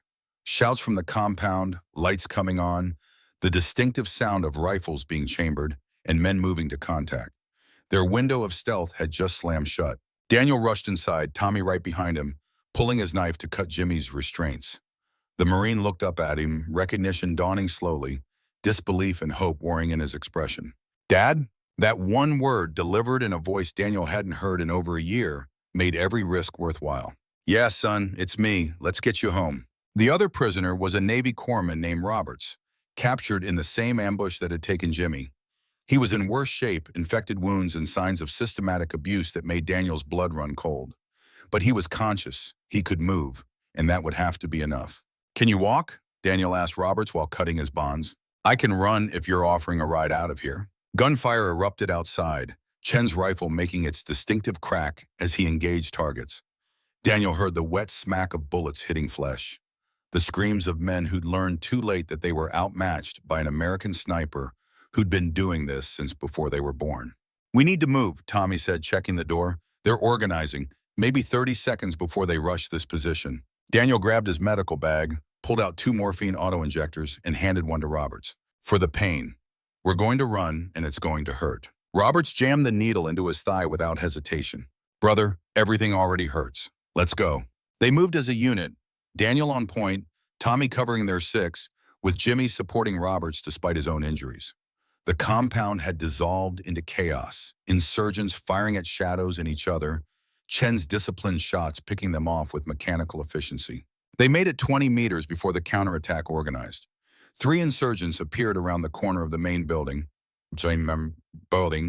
rifles up, and time slowed to that crystalline clarity that only comes when death is measured in seconds. Daniel fired first, his M4 bucking against his shoulder, muscle memory guiding the shot's center mass like he'd been doing this every day instead of once in a generation. The first insurgent dropped, the second spun with the impact, and the third got his weapon up before Tommy put 2 rounds through his chest. "Contact right," Chen's voice over the radio, calm despite the circumstances. "4 fighters moving to your position, 20 meters in closing." Daniel pulled a grenade from his vest, yanked the pin, and threw it with the same motion he'd used throwing a baseball to a 10-year-old Jimmy in their backyard. The explosion lit up the night, screams and confusion buying them precious seconds. "Move, move, move!" They ran through fire and darkness, Daniel's legs finding speed he didn't know he still had. Behind them, the compound was fully awake now. Insurgents pouring out of buildings, vehicles starting up, searchlights sweeping the perimeter. Chen's rifle cracked again and again, each shot finding its mark, each casualty buying them a few more meters of distance. But there were too many targets and not enough bullets, and the math was turning against them with every second. They reached the ridgeline where Chen was set up, the sniper still firing, still calm, still absolutely deadly despite being outnumbered 20-1. "Vehicles are 3 clicks east," Chen said, dropping his empty magazine and loading a fresh one in a motion too fast to follow. "I'll hold them here. You get the wounded moving." "Like hell," Daniel said, grabbing his own rifle and taking position. "Tommy, you get your brother and Roberts to the vehicles. Chen and I will buy you time." Jimmy shook his head, blood running from a dozen cuts and contusions. "Dad, I'm not leaving you." "Son, I just spent 3 months and risked everything to find you. You're going to do what I say for once in your life and get to those vehicles." "He's right," Roberts said, his voice thick with morphine and pain. "You Marines are all about never leaving a man behind. Well, those 2 are planning to cover our withdrawal. Best way to honor that is to withdraw." Tommy looked at Daniel, conflict written across his young face. He'd just found his father, just learned his brother was alive, and now he was being asked to leave them both in a fight they might not survive. "Go," Daniel said quietly. "Take care of your brother. If we don't make it back, tell him about me. The real me, not the man who was always deployed, always gone. Tell him I was proud of him. Tell him Sarah would have been proud of both of you." Tommy's eyes filled with tears, but his voice was steady. "You better make it back, old man. We've got 34 years to catch up on." They disappeared into the darkness, Jimmy leaning on Tommy, Robert stumbling but moving. Daniel watched them go, feeling the weight of all his choices settling onto his shoulders like armor that fit too well. Touching moment, Chen said, firing again. But we've got about 2 minutes before they flank this position and we're having a very different conversation. Daniel settled in beside him, finding targets through his scope, remembering training from an army that had existed before some of these insurgents were born. The M4 felt right in his hands now, like a tool he'd been missing without knowing it. They fired in rhythm, covering each other's reloads, their movements synchronized by shared purpose, if not shared history. The insurgents tried to advance and died, tried to flank and died, tried to use vehicles for cover, and learned that cover didn't matter when you were facing men who understood trigonometry and ballistics with the fluency of native language. But there were too many of them. For every fighter they dropped, two more appeared. Ammunition was finite, and bodies were infinite, and the math was still working against them. "We need to fall back," Chen said, loading his last magazine. "Fighting withdrawal, leapfrog positions." "Cover me," Daniel said, and moved. They retreated across the desert in stages, one man providing covering fire, while the other relocated to a new position. It was textbook infantry tactics, the kind of maneuver that looked simple in training and was nearly impossible under fire. But they made it work through discipline and desperation, buying meters with bullets, trading ground for time. Daniel's radio crackled. "Dad, we're at the vehicles. Where are you?" "2 clicks out, moving to your position. Start the engines and be ready to roll the moment we arrive." "Negative, we're coming back for you." "The hell you are. You get those vehicles moving north toward the fob. That's an order." "Dad, I didn't survive 3 months as a prisoner to lose you now." Daniel wanted to argue, wanted to pull rank and father status and every other authority he could claim. But there wasn't time because Hassan himself had appeared at the head of a dozen fighters, and he was carrying something that made Daniel's blood run cold. A rocket-propelled grenade launcher. "RPG!" Daniel shouted, diving for cover as Hassan fired. The rocket streaked past, missing by meters, and impacted somewhere behind them in a gout of flame and concussion. Shrapnel sang through the air like angry hornets, and Daniel felt something hot tear across his shoulder. Chen fired, his shot taking Hassan in the leg, dropping the chemist but not killing him. The insurgent leader screamed orders, and his men surged forward with renewed fury. "We're not making it to those vehicles," Chen said flatly. "Not both of us." "Then neither of us." "That's not how math works, Doc." Chen ejected his empty magazine, his last one, and drew his sidearm. "You've got 2 sons waiting for you. I've got nobody. The tactical choice is obvious." "No, it's not up for debate." Chen stood from cover, drawing fire, giving Daniel the opening he needed to run. "Tell my story, Doc. Tell them I went down fighting." Chen charged, firing his pistol, screaming defiance at men who probably didn't understand English, but certainly understood the universal language of a warrior who refused to surrender. He took down 3 more before the return fire found him, bullets stitching across his chest, dropping him to his knees. Daniel ran, his shoulder bleeding, his lungs burning, Chen's sacrifice buying him the seconds he needed. Behind him, he heard the gunfire intensify, heard Chen's pistol empty, heard silence. He reached the vehicles to find Jimmy at the wheel of one, Tommy in the other, both engines running. Daniel threw himself into the passenger seat of Jimmy's vehicle. Robert's already in the back, and they were moving before his door was fully closed. "Where's Chen?" Jimmy asked, knowing the answer from his father's face. "Gone." They drove through the darkness at speeds that bordered on suicidal, headlights off, navigation by instinct and GPS. Behind them, the insurgents gave chase, their vehicles faster, their numbers greater, their anger absolute. Daniel grabbed the radio. "Actual, this is Shepard. We are inbound to FOB, 3 vehicles in pursuit. 1 wounded friendly needs immediate medical. Request emergency authorization for base entry and fire support." Bradford's response was immediate. "Shepard, negative on fire support. We are under active attack. Chemical weapons deployed in South Sector. Base is in lockdown. You cannot enter through main gate." Daniel looked at Jimmy, saw his own shock reflected in his son's face. The attack had started early. Hassan had known they were coming, had planned for it, had used the rescue attempt as a diversion to get his chemical weapons inside the wire. "How bad is it?" Daniel asked. "Unknown casualties, possibly dozens. Medical is overwhelmed. We need every available medic." A pause. "Danny, I'm sorry, you were right about the attack, but wrong about the timing. They hit us 30 minutes ago." Daniel thought about the 400 men at that phobie, thought about the young soldiers he treated in sick call, the specialists and sergeants and officers who'd welcomed an old medic into their ranks. Thought about the promise he'd made to heal, not harm. "We're coming in anyway. Tell the guards to open the north gate in exactly 5 minutes. Anyone who wants to shoot at us better make their shots count." He killed the radio and looked at Jimmy, really looked at him for the first time in over a year. His son had grown harder in captivity, his face leaner, his eyes older. But he was alive, breathing here. "I thought you were dead," Daniel said quietly. "I thought you'd forgotten about me." "Never. Not for a single day." Jimmy kept his eyes on the road, maneuvering around obstacles at 60 miles per hour in the dark. "They told me you re-enlisted after Mom died. I couldn't understand why. Why you'd choose war over being home, over being my father. I was trying to honor her memory, trying to be useful, trying to outrun the guilt." Daniel touched his shoulder wound, feeling blood but knowing it was superficial. "Turns out you can't outrun anything in this desert. You can only face it." "Is that what tonight was? Facing it?" "Tonight was keeping a promise I made to your mother, to bring you home, whatever it took." They crested a rise. An FOB Normandy spread before them, lit by fires and floodlights in the organized chaos of a base under attack. Even from 2 clicks out, Daniel could see the damage. Buildings collapsed, vehicles burning, soldiers moving in chemical protective gear that meant the attack had been real and recent. "Tommy's behind us," Jimmy said, checking the mirror. "But those insurgent vehicles are closing.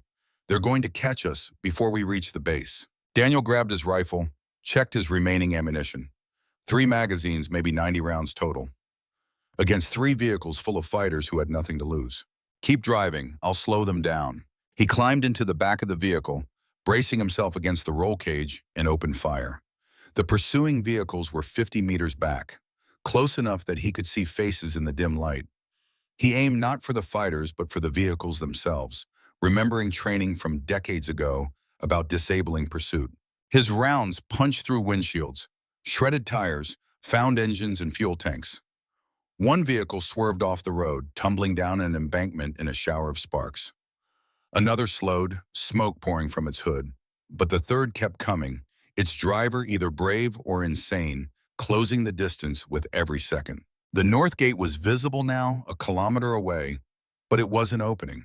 The guards didn't know they were friendly or didn't care, or had orders to keep the base locked down regardless of who was trying to get in.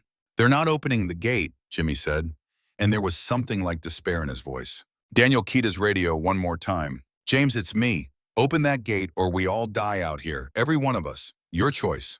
Bradford's voice came back, not the colonel now, but the friend, the brother in arms, the man who'd stood beside Daniel at Sarah's funeral and promised to always watch his back. "Gate is opening.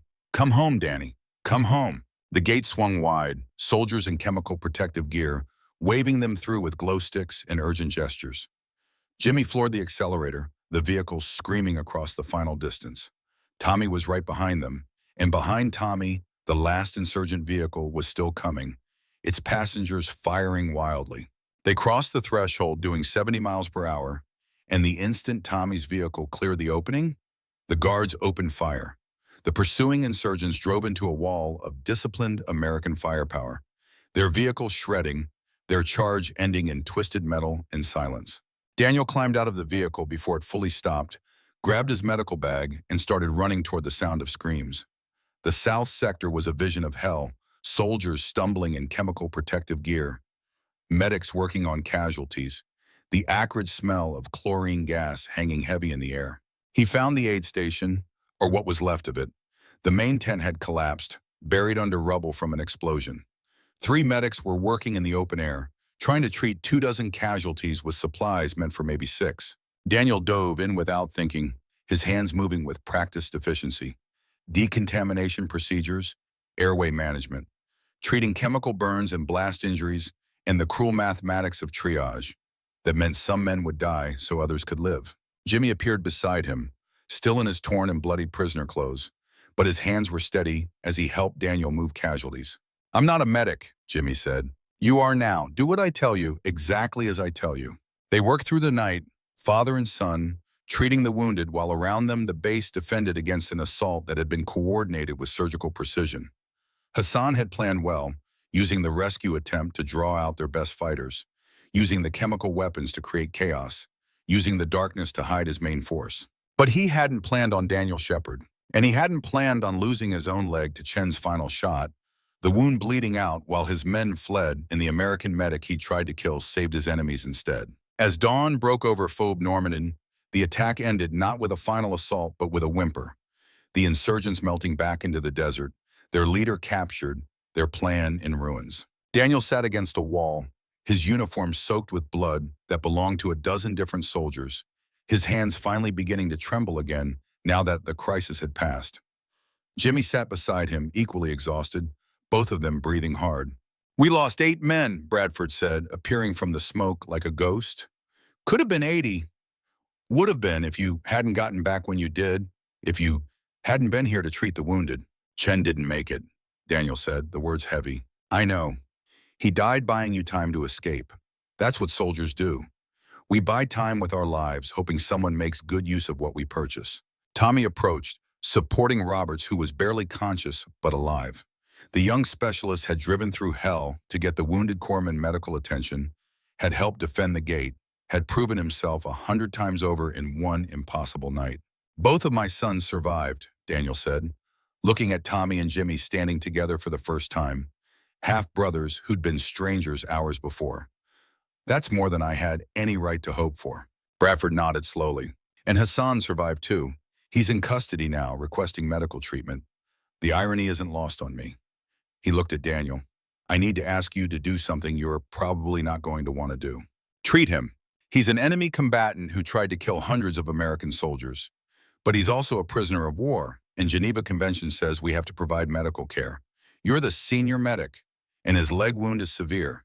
If we don't operate soon, he'll lose the leg, maybe his life." Daniel thought about Chen, dead in the desert, thought about the 8 soldiers who hadn't survived the night, thought about all the very good reasons why he should let Hassan bleed out and claim the chaos had prevented proper treatment. Then he thought about Sarah, about the promise he'd made, about the oath he'd taken. "First, do no harm. Get him to the operating room. I'll do what I can." 3 hours later, Daniel emerged from surgery, Hassan's leg saved, the man's life preserved so he could face trial for his crimes. Jimmy and Tommy were waiting outside, both of them cleaned up, both wearing the same expression of concern. "You saved him," Jimmy said, and there was no judgment in his voice, just understanding. "The man who held me prisoner, who beat me, who tried to kill everyone on this base, you saved him." "I'm a medic. It's what I do." "No," Tommy said quietly. "You're more than that. You're the man who taught us all what honor looks like, even when it costs everything." Daniel looked at his sons, these 2 young men who carried his blood and his name and his legacy forward into a future he couldn't see. He thought about Chen's sacrifice, about Bradford's trust, about Morrison's career-ending decision to authorize a rescue mission. He thought about all the people who'd paid prices they shouldn't have had to pay so that this moment could exist. "Chen bought this with his life," Daniel said. 8 soldiers paid for it with theirs. The least I can do is make sure it means something." As the sun rose higher over Phobe Normandy, Daniel Shepard walked across a compound that bore the scars of battle, but still stood, still functioned, still protected the young men and women who served there. His shoulder was bandaged, his hands were steady with medication and purpose, and his sons walked beside him. The war wasn't over. It would never really be over for any of them. But for now, in this moment, they had won something more valuable than victory. They had found each other in the darkness, and they had chosen honor over revenge, healing over harm, mercy over justice. And somewhere in the desert, Staff Sergeant Mike Chen's body waited to be recovered, his sacrifice complete, his story ready to be told. He had bought Daniel Shepard the time to save his sons, to save his soldiers, to save even his enemies. It was the kind of mathematics that made no sense in a world governed by profit and loss. But in the calculus of war, where lives were currency and honor was the only wealth that mattered, it was the best bargain any of them could hope to make. The shepherd had found his flock. Now came the harder part, living with what it took. The morning after the siege brought a silence heavier than any gunfire. Daniel stood in what remained of the aid station, cataloging losses that couldn't be measured in supplies or square footage. 8 body bags lay in neat rows outside the medical tent, zipped and tagged, waiting for transport to Dover Air Force Base, and then to grieving families who would receive folded flags and words that could never be adequate. Staff Sergeant Mike Chen's name was on one of those tags. Daniel had written it himself with hands that shook worse than they had in weeks. The tremor wasn't from the Parkinsons anymore. It was from something deeper, some fundamental disruption in the carefully constructed walls he'd built between the man who healed and the man who killed. Last night, those walls had collapsed entirely, and he wasn't sure how to rebuild them. Wasn't sure he should try. Jimmy found him there, his son moving with the careful stiffness of injuries not yet fully assessed. The Marine had refused treatment beyond basic first aid, insisting others needed the medical attention more. It was exactly the kind of stubborn nobility that Sarah would have loved, and Daniel had learned to expect from a son raised to put duty before self. "The colonel wants to see you," Jimmy said quietly. "Both of us, actually, and Tommy." Daniel nodded without turning around. His eyes were fixed in Chen's body bag, remembering the sniper's last charge, the pistol firing until it clicked empty, the defiant scream that had given Daniel the seconds he needed to live. "I got him killed." "No, he made a choice. Soldiers make those choices. He made that choice because I put him in a position where it was necessary." Daniel finally turned to face his son, seeing the bruises and cuts that mapped 3 months of captivity across Jimmy's face. "How many times did they beat you?" "Does it matter?" "It matters to me." Jimmy was quiet for a long moment, his gray eyes distant. "Enough times that I stopped counting." Hassan wanted information about patrol routes, base defenses, chain of command. I gave him nothing, so he tried other methods. He touched his ribs carefully. "But I knew you'd come eventually. Mom always said you were too stubborn to leave anything unfinished. I just had to survive long enough. I should have come sooner.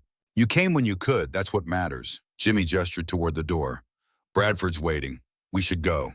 The colonel's office had survived the attack with minimal damage, though the windows were blown out and dust covered everything like dirty snow. Bradford sat behind his desk, and beside him stood a man Daniel didn't recognize. Late 50s, civilian clothes, but with the bearing of someone who'd worn a uniform most of his life. "Master Sergeant Shepard, Corporal Shepard, Specialist Shepard." Bradford gestured to chairs. "Please sit. This is Michael Garrett, Defense Intelligence Agency." Garrett extended his hand and Daniel shook it, feeling the assessment in the man's grip. This was someone who'd learned to read people the way Daniel read vital signs, looking for weaknesses and leverage points. "Gentlemen, I'll be direct," Garrett said, his voice carrying the flat accent of the Midwest. "The events of last night have created a significant situation. On one hand, we have a successful rescue operation that recovered 2 American servicemen and prevented what could have been a catastrophic attack. On the other hand, we have an unauthorized mission conducted by 3 soldiers acting without proper authority, resulting in the death of 1 American and approximately 17 enemy combatants."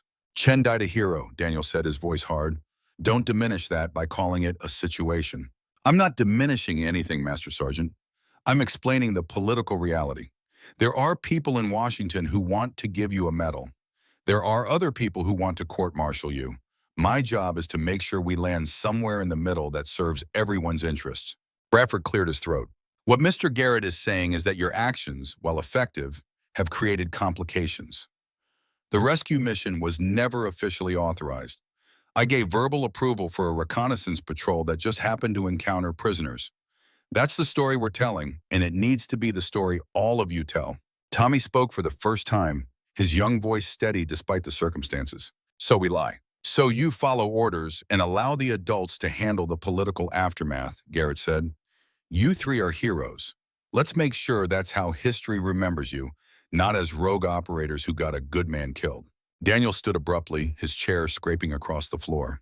"Chen got himself killed doing what soldiers do. He bought time for his brothers. He made a choice, the only choice that mattered. And you want us to wrap that in bureaucratic doublespeak so some politicians in air-conditioned offices can sleep better at night?" "Danny," Bradford said quietly, "sit down. No, I spent 32 years following orders, doing what I was told, being the good soldier. And you know what it got me? A dead wife, a son who spent 3 months in captivity, and another son I didn't even know existed. I'm done pretending that protocols and procedures matter more than people." Garrett studied him with clinical interest. "You have early-stage Parkinson's disease, Master Sergeant. It's in your medical file, though apparently it wasn't enough to prevent you from deploying. How much longer do you think you can serve?" The question hit like a physical blow. Daniel had known this was coming, had felt it in every tremor, every moment when his hands betrayed him. But hearing it stated so baldly by a stranger who saw him only as a problem to be managed, stripped away the last of his patience. As long as I'm needed. That's admirable. But the military doesn't work on need, it works on capability. And your capability is diminishing. Garrett pulled out a folder. I have a proposal. You accept a medical retirement, effective immediately.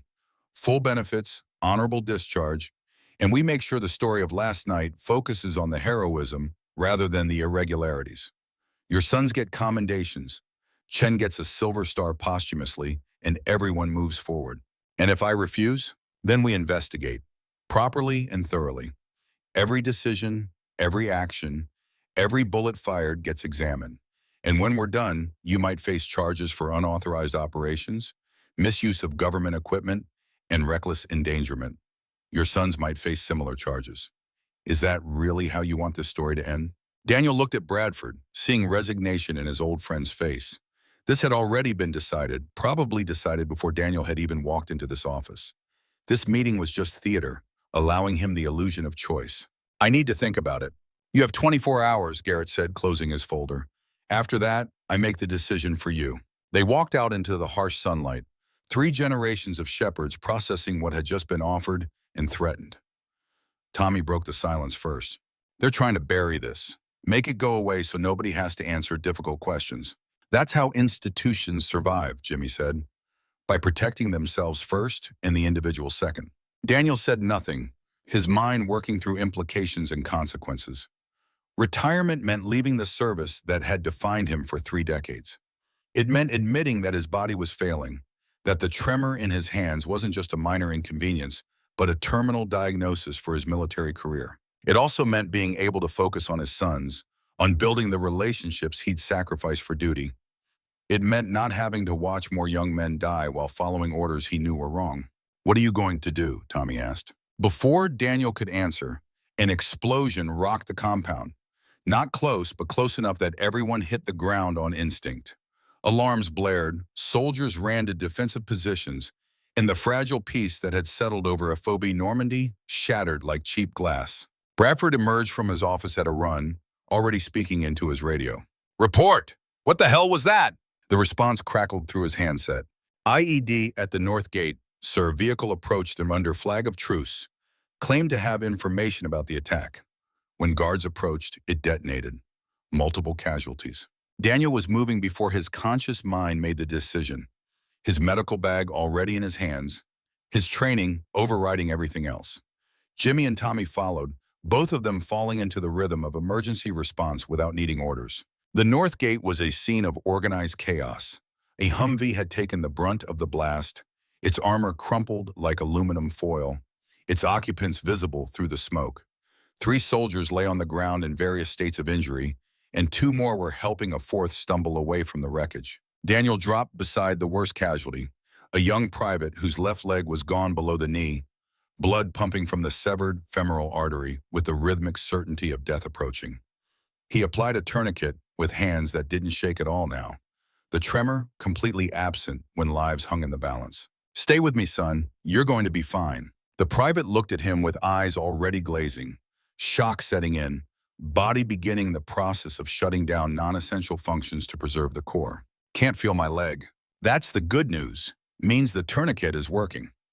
Daniel worked as he spoke, establishing IV access, hanging fluids, calculating blood loss and replacement needs with the automatic precision of decades of practice. What's your name? Miller, Private First Class Justin Miller. Well, Miller, you just earned yourself the trip to Germany and a story that'll impress every girl in your hometown.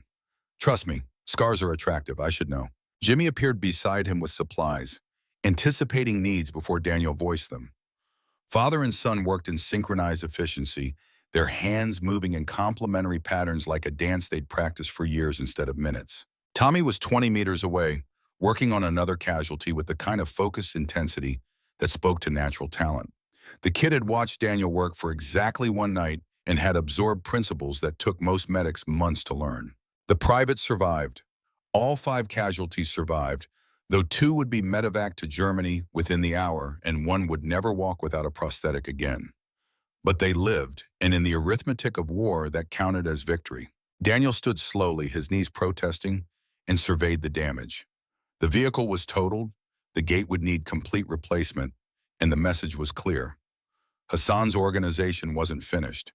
They'd lost their leader, lost their chemical weapons, lost their main assault force, but they still had enough capability to strike back. "This is retaliation for last night," Morrison said, appearing at Daniel's elbow. The captain looked haggard, his uniform torn, his face smudged with soot. "They want us to know that capturing Hassan didn't end this." "It never ends," Daniel said quietly.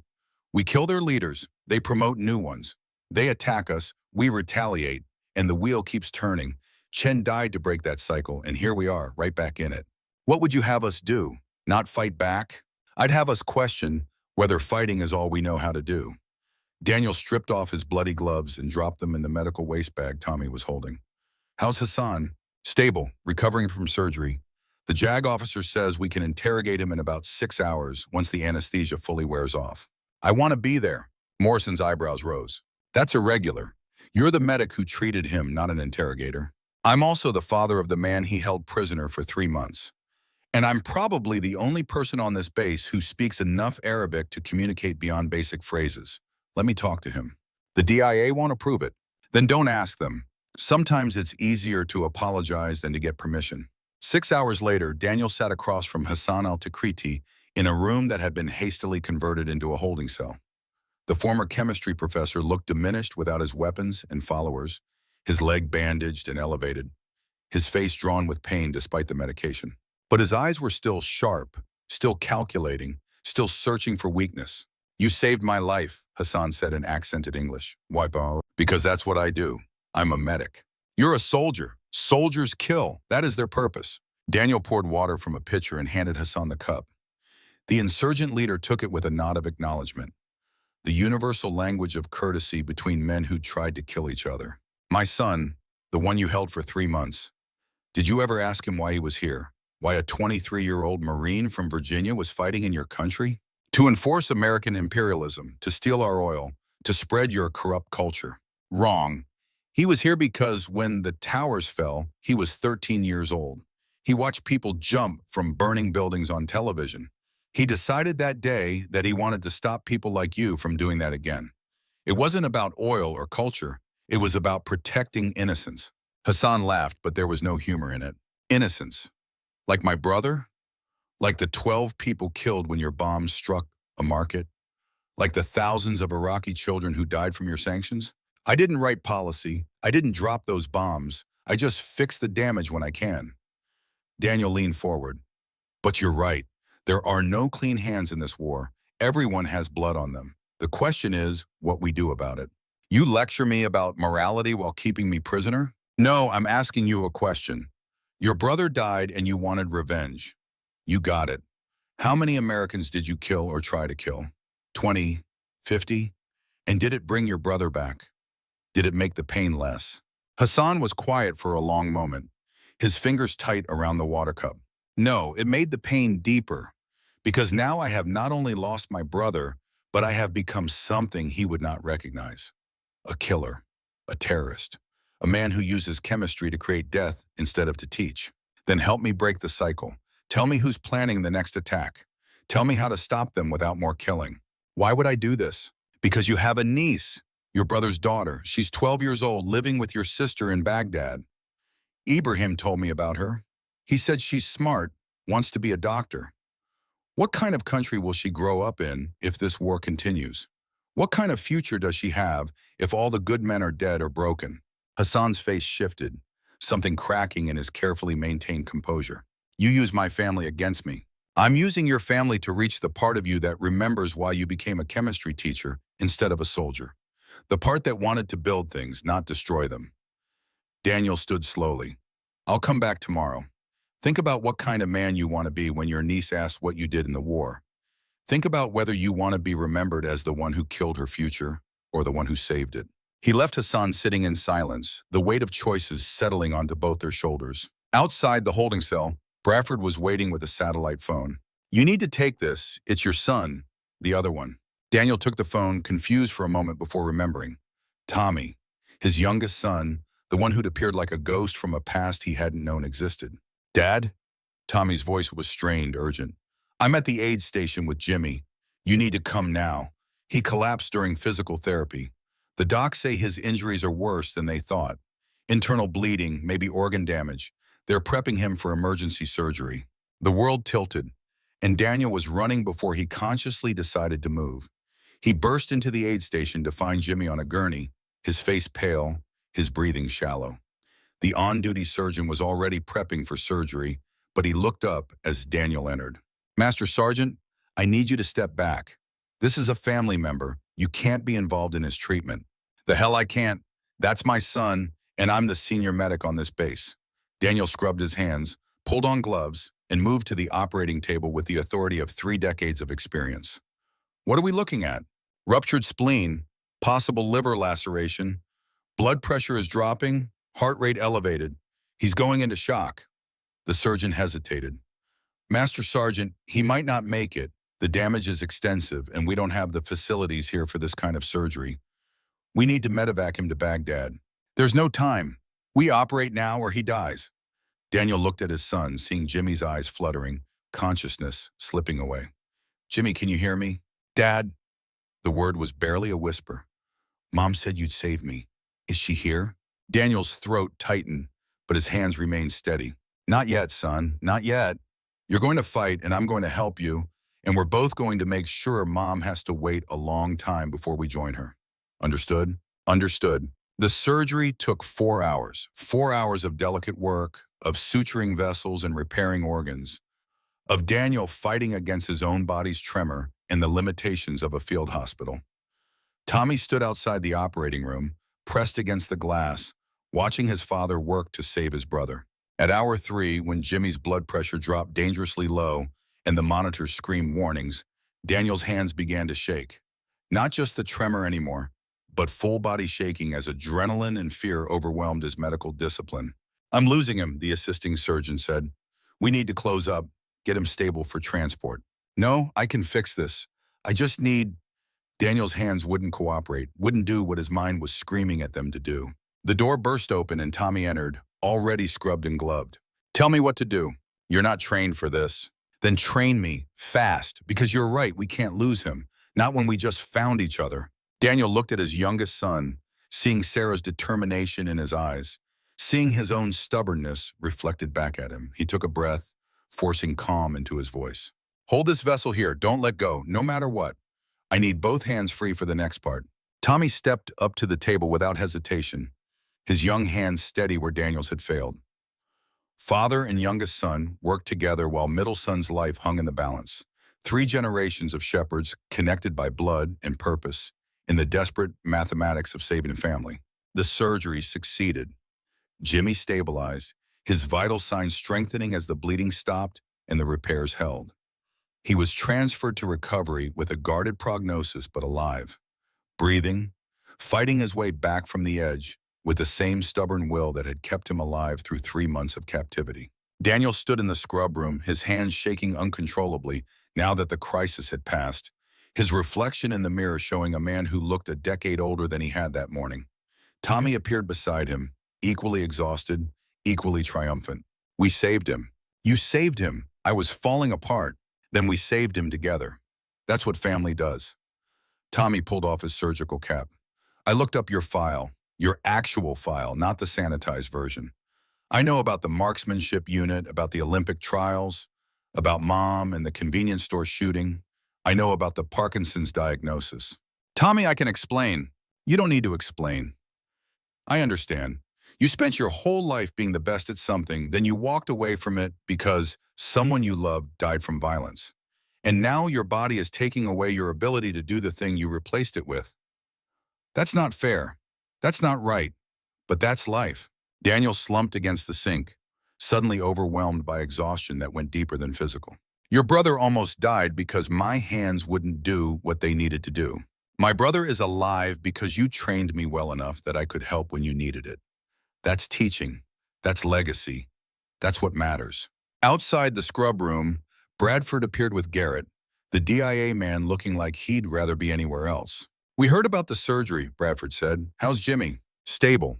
Recovery will take weeks, but he'll survive. Garrett cleared his throat. Master Sergeant, I'm going to be frank. What happened in that operating room today, with your hands, that can't happen again. You're a liability now. Not because of lack of skill or dedication, but because your body is betraying you. The medical retirement isn't a suggestion anymore. It's a necessity. Daniel wanted to argue, wanted to fight, wanted to prove them wrong, but he looked at his hands, still trembling, and knew Garrett was right. His time as a combat medic was over. The Parkinsons had won. I'll take the retirement, on one condition. You're not really in a position to negotiate. Let me train one more generation before I go.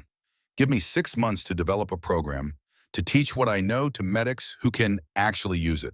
Then I'll retire quietly, take my benefits, and disappear.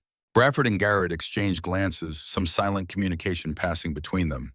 3 months, Garrett said finally. You have 3 months to set up your training program. Then you're done. And Master Sergeant, thank you for your service. All 32 years of it. They left, and Daniel stood alone with Tommy, processing the end of a career that had defined him since before his youngest son was born. What will you do? Tommy asked. After you retire? I don't know. I've been a soldier my whole adult life. I don't know how to be anything else. Then learn. You've got 2 sons who need a father. We've all lost enough time already. That night, Daniel sat beside Jimmy's bed in the recovery ward, watching his son sleep. The Marine's face was peaceful now, the pain managed by medication, his body beginning the long process of healing. On the other side of the bed, Tommy slept in a chair, his head tilted at an angle that would give him a sore neck, but his determination to stay close overriding comfort. 2 sons, both alive, both here. After everything he'd sacrificed, all the prices he'd paid, he'd been given something he'd thought lost forever. A second chance at being a father. His hands trembled as he pulled out Sarah's journal, reading her words by the dim light of the recovery ward. Please don't blame yourself. Please don't stop living. Please take care of our Jimmy. He'd kept that promise, though not in the way Sarah had meant. He'd saved Jimmy, but he'd lost Chen. He'd found Tommy, but he'd lost his career. He'd stopped Hassan's attack, but he'd become the thing he'd sworn he'd never be again. A man who killed. The door opened quietly and Ibrahim entered, moving with the careful respect of someone who knew they were intruding on private grief. I heard about your son. I came to pay respects. The old Iraqi sat in a chair near the door. You saved him. Against all odds, you brought him home and saved him. Not many fathers can say that. I got a good man killed doing it. Sergeant Chen made his choice. Do not dishonor that choice by believing you made it for him. Ibrahim leaned forward. Hassan has asked to speak with you again. He says he has information, but he will only tell you. Daniel looked at his sleeping sons, then back at Ibrahim. What kind of information? He would not say, but he was crying when he asked. I think whatever he has to tell you, it cost him greatly to say it. They walked through the quiet base, past guards who nodded to Daniel with the respect, due to a man who'd proven himself in ways that couldn't be quantified in rank or medals. The holding cell was darker now, Hassan sitting in shadows that seemed appropriate for confessions. My niece, Hassan said without preamble. I want her brought to America. I want her to have a future, an education, a life beyond this war. I will tell you everything you want to know about the insurgency, about planned attacks, about weapons caches and safe houses. But you must promise me she will be safe. I can't promise that. I don't have that kind of authority. Then I will tell you nothing, and more Americans will die, and more Iraqis will die, and the wheel will continue turning until we are all ground into dust. Daniel thought about cycles and choices, about legacy and sacrifice. I'll try. That's all I can promise. I'll do everything in my power to get your niece to safety. But I need your word that the information you give me is accurate. You have it, I swear on my brother's grave. Over the next 3 hours, Hassan detailed operations, networks, and plans with the methodical precision of a chemistry professor outlining a complex formula. Daniel recorded everything, knowing that this information would save American lives, would disrupt insurgent operations, would make Hassan's own organization want him dead. When it was finished, Hassan looked smaller somehow, diminished by betrayal, even if that betrayal was in service of saving his niece. What will happen to me? He asked quietly. Trial, probably. Prison, definitely. You tried to kill hundreds of American soldiers. That doesn't get forgiven. But I failed, and in failing, perhaps I did more good than all my successful attacks combined. Is that irony or justice? I don't know, maybe both. Daniel stood to leave, but Hassan's voice stopped him. Your son, the one I held prisoner. I never touched him. Never beat him myself, though my men did. I could not bring myself to harm him, because every time I looked at him, I saw my brother. Young, idealistic, believing in something greater than himself. I hated him for reminding me of what I had lost. Why tell me this? Because you saved my life when you had every reason to let me die. Because your son showed courage I had not seen in any American soldier. Because I think you understand that we are all victims of this war, even those of us who pretend to be its architects. Daniel left Hassan sitting in his cell, carrying the weight of confessions that couldn't absolve but might, in time, redeem. The next morning brought orders, official and typed on paper that carried the weight of bureaucracy and inevitability. Daniel's medical retirement was approved, effective in 90 days instead of the 3 months Garrett had promised. His training program was authorized, his pension secured, his service record annotated with commendations that would look impressive and meant nothing compared to the men who died. Chen's body was being shipped home to California, where a family Daniel had never met would bury a hero they'd lost years before to the service. 8 other families would receive similar boxes, similar flags, similar words that couldn't fill the spaces left behind. Jimmy was recovering, slowly but surely, his body remembering how to heal, even if his mind would carry the scars forever. Tommy had been reassigned to the medical unit, his natural talent recognized and nurtured by officers who saw potential in the young specialist. And Daniel Shepard, 58 years old and facing a future without the uniform that had defined him, stood on the wall of Faubourg Normandy, watching the sun rise over a desert that had taken so much and given back so little. Bradford joined him, 2 old soldiers watching another day begin. Your program starts next week. 40 students, all combat medics, all looking to learn from the best. I'm not the best anymore. My hands shake, my body fails, and I got good men killed. You're still the best we have. And those 40 medics will save lives because of what you teach them. That's legacy, Danny. That's what survives when we're gone.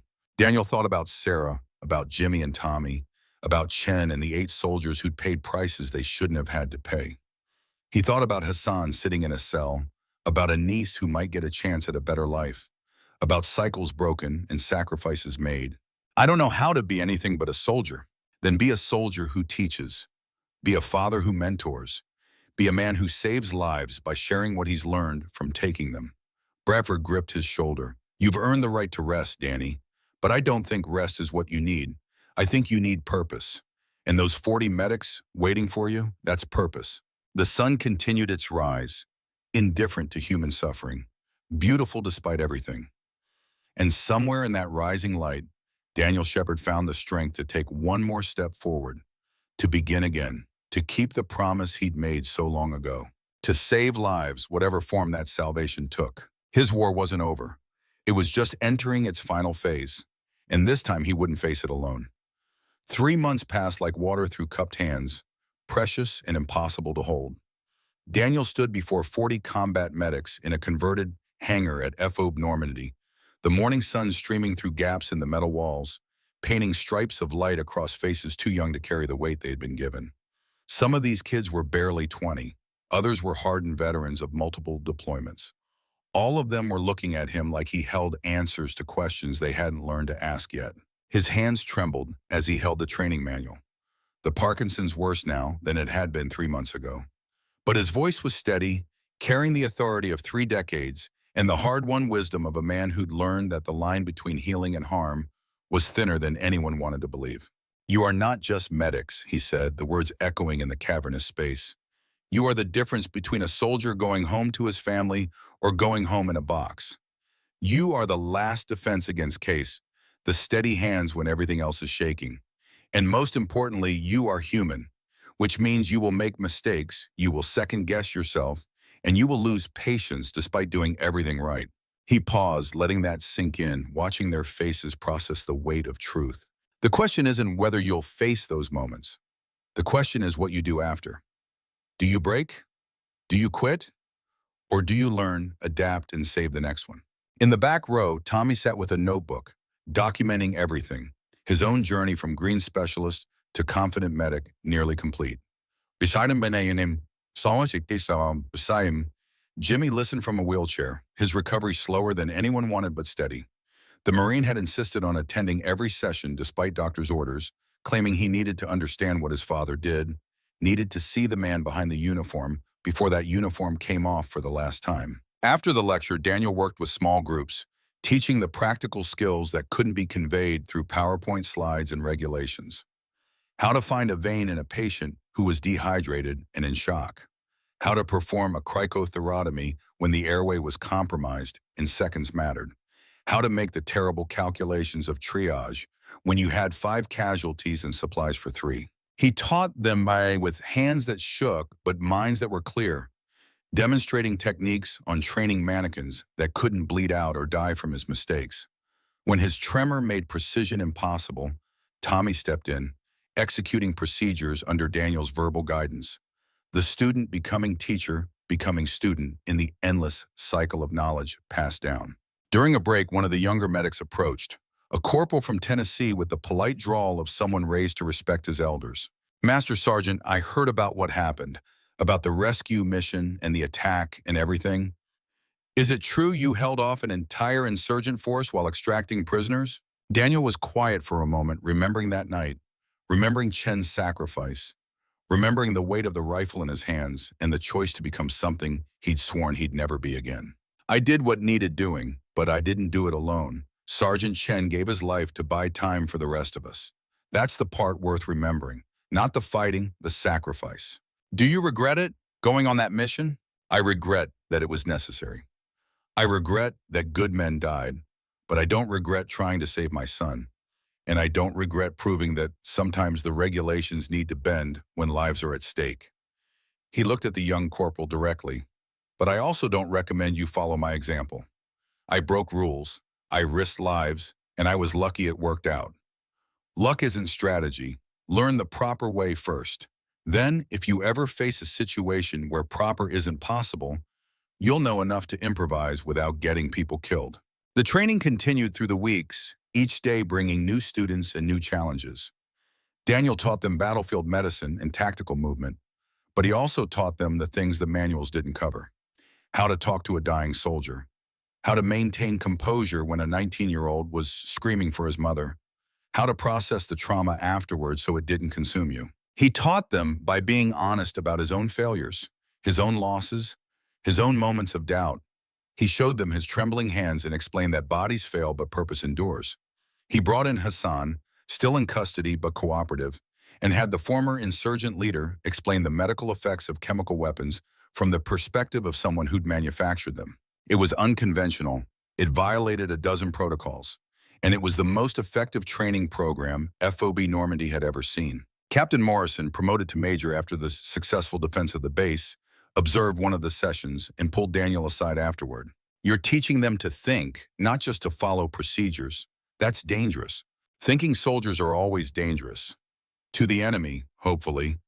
Sometimes to their own command structure." Daniel smiled slightly. "But they're also the ones who survive, who adapt, who make the hard calls when the manual doesn't have an answer. The colonel is getting pressure from higher up. Apparently your methods are considered too unorthodox. There's talk of shutting down the program after you leave. Then I better make sure these 40 medics learn enough in the next 2 weeks that they can teach the next 40. Knowledge is like fire. You can't put it out once it spreads." Morrison nodded slowly, then extended his hand. "For what it's worth, you've changed how I think about leadership, about when to follow regulations and when to follow conscience. My career might never recover from learning that lesson, but I'm a better officer for it." They shook hands, two men from different generations finding common ground in the acknowledgement that sometimes doing the right thing meant accepting the consequences of broken rules. That evening, Daniel found Jimmy in the physical therapy tent, working through exercises that would hopefully restore full function to his injured torso. The Marine was drenched in sweat, his face set in determined lines while pushing through pain that would have stopped most men. "You're overdoing it," Daniel said quietly. "I'm catching up. 3 months of captivity put me behind. I need to be ready when they clear me for duty." "Jimmy, you almost died, twice. Maybe it's time to consider that your body is telling you something." The Marine stopped mid-exercise and looked at his father with eyes that held complicated emotions Daniel was only beginning to understand. "You served 32 years. You deployed 5 times. You kept going even when your body started failing. When Mom died, when you had every reason to quit, and now you're telling me to stop? I'm telling you to learn from my mistakes instead of repeating them. I was running from grief and guilt. I used the service as a way to avoid dealing with loss. Don't make that same choice. Jimmy sat down heavily on the exercise bench, his breath coming hard. What if I don't know who I am without the uniform? What if being a Marine is the only thing I'm good at? Daniel sat beside his son, feeling the parallel between their situations with painful clarity. Then you figure out who you are. You have time, resource, and two people who love you unconditionally. That's more than most veterans get when they transition out. He paused. Tommy's planning to use his GI Bill to go to medical school. Did you know that? He mentioned it. He wants to be a trauma surgeon. Says he saw what we did in that operating room, saw how teaching and skill and desperation combined to save a life, and decided that's what he wants to do with his future. Daniel smiled. Your brother found purpose in the worst moment of his life. Maybe you can too. And what about you? What's your purpose now? It was the question Daniel had been avoiding for 3 months. The uncertainty that woke him in the middle of the night when the medication wore off and his hands shook uncontrollably. I'm still figuring that out. 2 weeks before his retirement date, Daniel received a classified message through Bradford's office. The text was brief and cryptic, requesting his presence at a specific set of coordinates 15 clicks outside the wire. The signature was just a name, Nazrin, Hassan's niece. Daniel requisitioned a vehicle and a security detail, citing medical outreach as the official reason, and drove into the Iraqi countryside with Tommy as his assistant and 4 rangers as protection. The coordinates led to a small village that had somehow avoided the worst of the war, its mud brick buildings intact, its people wary but not hostile. An old woman waited in the village square, and beside her stood a girl of perhaps 12, dark-eyed and serious, clutching a worn backpack like it contained everything that mattered. Through an interpreter, the old woman explained that she was Hassan's sister, that she had received word her brother had arranged for Nazrin's passage to America, that she was entrusting her daughter's future to strangers because staying meant death or worse. He said to tell you, the interpreter translated, that a promise made between fathers transcends nationality, religion, and war. He has kept his word about the intelligence. Now you must keep yours about his niece. Daniel looked at the girl, seeing intelligence in her eyes, seeing potential that war would destroy if given the chance. He thought about Jimmy and Tommy, about the chances they'd been given, about the privileges of being born American that he'd never fully appreciated until this moment. Tell her she'll be safe. Tell her she'll have opportunities to become whatever she wants to be. And tell her that her uncle, despite his mistakes, loved her enough to sacrifice everything to give her a future. The paperwork for Nasrin's immigration would take months, maybe years. But Daniel had learned that determined men with connections could accomplish things that looked impossible on paper. He'd already contacted veterans organizations, congressional representatives, and journalists who owed him favors from other wars. The bureaucracy would fight him. The regulations would seem insurmountable. But he'd defeated worse enemies than paperwork. The girl stepped forward and spoke directly to Daniel in halting English. Uncle Hassan say you are good man. Say you save him when should kill him. Say this is what America should be. Daniel knelt down despite his protesting knees, meeting her eyes at her level. Your uncle was wrong about many things, but he was right about you deserving a chance. I promise you'll get that chance. On the drive back to Phobie, Normandy, Tommy was uncharacteristically quiet, processing what he'd witnessed. You're taking on a lot, he finally said. Getting that girl to America, making sure she has support, essentially becoming responsible for her future. She's 12 years old and an orphan in a war zone. Someone has to take responsibility. There are millions of kids like her. You can't save them all. No, but I can save one, and maybe she'll grow up to save others, and the ripple effects will matter more than we can measure. Daniel glanced at his youngest son. You asked me what my purpose is after retirement. Maybe it's this, finding the kids caught in the crossfire and giving them the chances they deserve. That's a good purpose, Dad. The words still hit Daniel like a physical thing, unexpected and powerful even after 3 months. Dad, not Master Sergeant, not Doc, Dad. I'm still learning how to be one, Daniel admitted. I spent your whole lives being a soldier first and a father second, or third, or not at all. You're learning. That's what matters. And you've got time now, time we didn't have before. The retirement ceremony was held on a clear morning when the temperature was only 95 degrees instead of the usual 100 plus.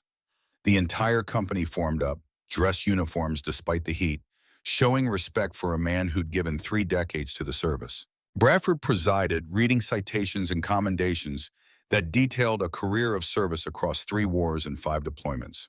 The words were proper and official, listing dates and locations and awards with military precision, but they couldn't capture the reality of what those years had cost, what they'd meant, what they'd taken and given in equal measure. When it came time for Daniel to speak, he stood before the assembled soldiers with his hands trembling and his voice steady, looking out at faces that represented everything he'd fought for. I joined the Army in 1973, fresh out of high school, looking for direction and purpose. I found both, though not in the ways I expected. I learned that service means sacrifice, that duty sometimes conflicts with desire, that the uniform we wear is both an honor and a burden. He paused, gathering thoughts that had been forming for months. I've made mistakes. I've lost patience I should have saved. I've followed orders I knew were wrong and disobeyed orders I knew were right. I've been a better soldier than father, a better medic than husband, a better example of duty than of humanity. The crowd was silent, respectful, listening to confession disguised as speech. But I've also learned that it's never too late to change, that bodies may fail but purpose endures, that the most important battles are often fought without weapons, in the quiet moments when we choose between what's easy and what's right. He looked directly at Tommy and Jimmy, both standing at attention in the front row. I'm retiring from the Army today, but I'm not retiring from service. I'm not retiring from being a father or a teacher or a man who believes that healing is possible even in the darkest places. The uniform comes off. The mission continues. Bradford stepped forward with the folded flag that had flown over a fog Normandy, presenting it with the formal precision of military tradition. Daniel accepted it, feeling the weight of symbolism and ending, of chapters closing and new ones beginning. After the ceremony, as soldiers filed past to shake his hand and offer thanks, Daniel noticed an unfamiliar face in the crowd. An older man, maybe 70, with the bearing of someone who'd worn a uniform most of his life. He waited patiently until the others had passed, then approached with deliberate steps. Master Sergeant Shepard, I'm Colonel Richard Chen, Mike's father. Daniel's throat closed, his carefully maintained composure cracking. He'd written the letter to Chen's family, had explained the circumstances of his son's death, had called him a hero and meant every word. But standing before the man whose son had died buying Daniel time to save his own felt like facing judgment he couldn't escape. Sir, I don't know what to say. Your son, my son died doing what he loved, protecting his brothers. That's what his mother and I raised him to do. That's what the Corps taught him to do. And according to every account I've read, he did it perfectly. The old colonel's eyes were wet, but his voice was firm. I came here to thank you for giving Mike's death meaning, for making sure his sacrifice saved lives, including your son's. That matters to his mother. That matters to me. He was the best of us. No, you were all the best of us. That's what service means. Everyone being the best of everyone else, all the time, until the mission is complete. Colonel Chen extended his hand. Mike wrote about you in his letters, called you the old man who could outshoot anyone and outthink everyone. He respected you. Learning from you in his final months meant something to him. They shook hands, two fathers bound by loss and service, understanding passing between them without need for more words. After Colonel Chen left, Daniel found a quiet corner of the base and let himself break down, just for a moment, releasing the grief he'd been containing for 3 months. He cried for Chen, for the 8 soldiers who hadn't survived, for Sarah and all the years he'd wasted running from pain instead of processing it.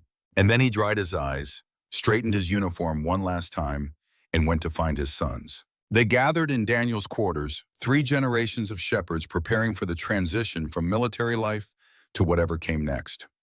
Jimmy was healing faster now, cleared for limited duty, already talking about re-enlisting despite doctors recommending medical discharge. Tommy had his acceptance letter to Johns Hopkins Medical School, starting in 6 months, his future as bright as anyone could hope. And Daniel had a duffel bag packed with everything he owned that mattered, which turned out to be remarkably little after 3 decades of service. What happens now? Jimmy asked, the question hanging in the air like smoke. Now we go home. Real home, not phobia home. I've got a house in Virginia that I haven't lived in for more than a month at a time in years. Sarah's pictures are still on the walls. Your childhood bedroom is exactly as you left it when you enlisted. It's time to stop running from that place and start living in it. And do what? Sit around remembering the good old days? No, we figure out what comes next, together. Daniel looked at both his sons. I've got approval for Nazrin's immigration. She'll be in the States in about 4 months if the paperwork goes through. Someone will need to help her adjust, make sure she has support, maybe serve as a foster parent until she's old enough to be on her own. Tommy leaned forward, interested. You're going to take her in? If you two are okay with it, she'd be living with us, at least initially. It's a lot to ask, having a 12-year-old Iraqi girl suddenly become part of the family. Jimmy smiled, the first genuine smile Daniel had seen from him in months. Mom would have loved that, taking in strays, giving people second chances. That was always her thing. Then it's settled. We go home, we rebuild what was lost, and we create something new from what remains. Daniel pulled out Sarah's journal, the pages worn from handling. Your mother wrote me a letter before she died. I've carried it for 13 years, reading it whenever I forgot why I was doing this. I think it's time to share it with both of you. He read Sarah's words aloud, his voice breaking at parts, steady at others, letting his sons hear their mother's voice through the filter of written language and faded ink. When he finished, the three of them sat in silence, connected by grief and love and the determination to honor memory by building future. She'd be proud of us, Tommy said finally. Proud that we found each other, that we survived, that we're choosing to be better than the war tried to make us. The next morning, they loaded their gear into a transport vehicle for the drive to Baghdad and then the flight home. Other soldiers were rotating out too, their deployments complete, their service continuing elsewhere or ending entirely. The base that had been their world for months was already moving on, new faces replacing old ones. The eternal cycle of military life, indifferent to individual stories. As they drove through the gate for the last time, Daniel looked back at FOB Normandy, seeing it not as a collection of buildings and barriers, but as a crucible where he'd been broken down and rebuilt, where he'd lost Chen and found Tommy, where he'd saved Jimmy and discovered Hassan's humanity, where he'd learned that healing sometimes required harm, and that purpose could survive the loss of everything else. The flight home was long and uncomfortable, military transport without the amenities of civilian travel. Daniel spent most of it watching his sons sleep, seeing Sarah in their faces, seeing potential in their futures that he'd helped nurture instead of observe from distance. When they landed at Dover Air Force Base, American soil felt different than it had 5 months ago. Felt earned instead of assumed. Felt precious instead of taken for granted. There was no ceremony at arrival, no crowds or fanfare, just tired soldiers collecting their bags and calling families, starting the long process of transitioning from war zone to home front. Daniel's transition was complicated by having no one to call, no family waiting, just an empty house in Virginia that held ghosts and memories in equal measure. But he had Jimmy and Tommy, both riding with him in the rental car he'd arranged, both looking out at an America they'd fought for but hadn't seen in months. The drive to Virginia took 6 hours, the familiar landscape of Interstate 95 scrolling past like a documentary about normal life. His house was exactly as he'd left it, frozen in time like a museum exhibit. Sarah's coffee cup still sat on the kitchen counter, unwashed from the morning she died. Family photos covered the walls, documenting a life that had seemed ordinary until it was interrupted by violence. Jimmy's baseball trophies lined a shelf, dusty but intact. It's smaller than I remembered, Jimmy said, walking through rooms that held his childhood. Everything's smaller when you've seen what we've seen, Daniel replied, but it's ours, and it's time to make it feel lived in again instead of preserved. They spent the afternoon cleaning, updating, preparing the house for occupancy by 3 men who'd forgotten how to live in peace. Daniel's hands shook worse in the domestic setting, the tremor more noticeable when not focused on medical emergencies.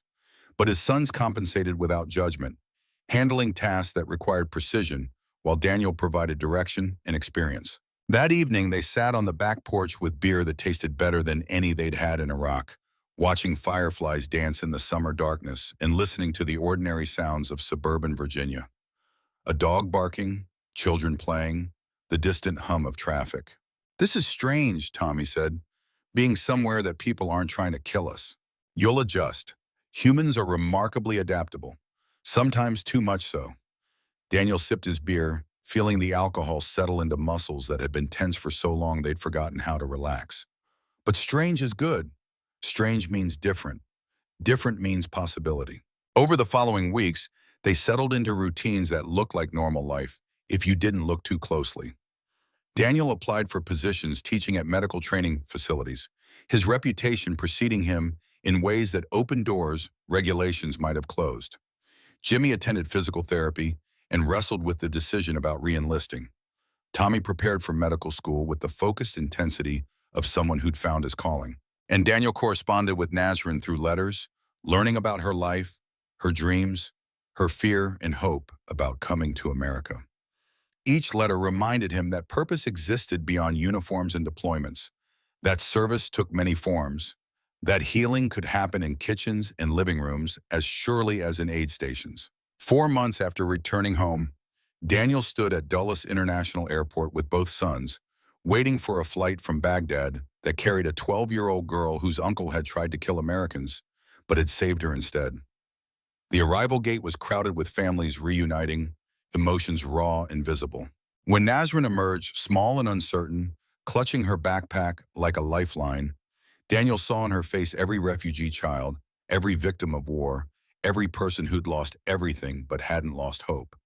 He knelt down, ignoring his protesting knees, and spoke in his limited Arabic. "Welcome home." She understood, if not the words, then the intention behind them, and burst into tears. Daniel held her while she cried, this child who represented the best possibility of what could be saved from the worst of what had been lost. Jimmy and Tommy flanked them, creating a protective circle, 3 generations of shepherds surrounding someone who needed shepherding. The bureaucracy of immigration and foster care was exactly as complicated as predicted, but Daniel navigated it with the same stubborn determination that had characterized his military career. Nazrin enrolled in school, struggled with English and mathematics, excelled in science with a passion inherited from her uncle's teaching.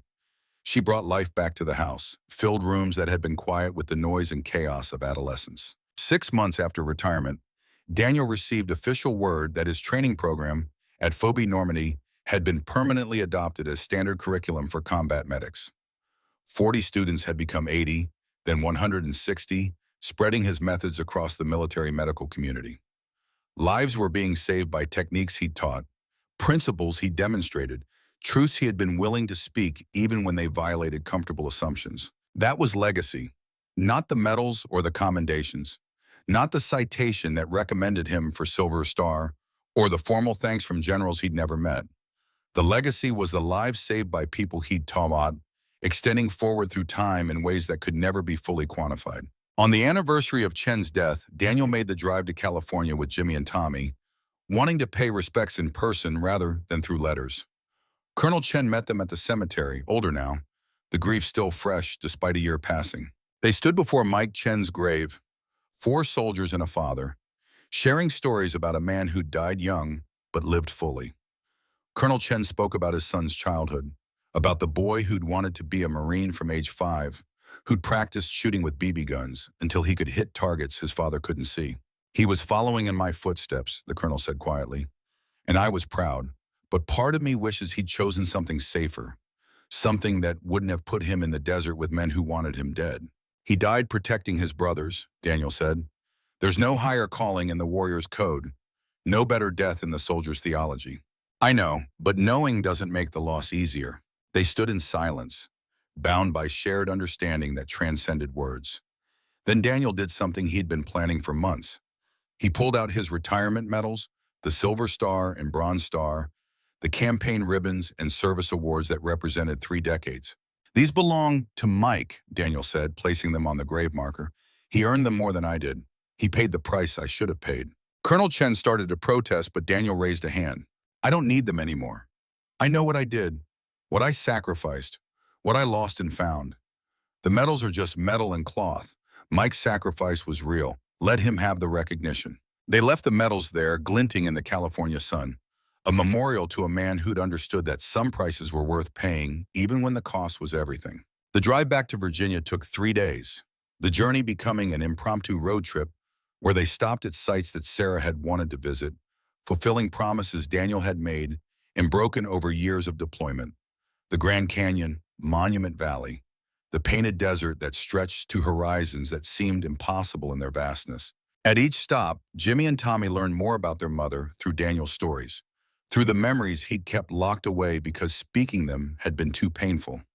Now the pain had transmuted into something else, something closer to bittersweet nostalgia than raw grief. She wanted to see the country, Daniel explained, as they stood at the rim of the Grand Canyon, the sunset painting the rocks in shades of red and gold.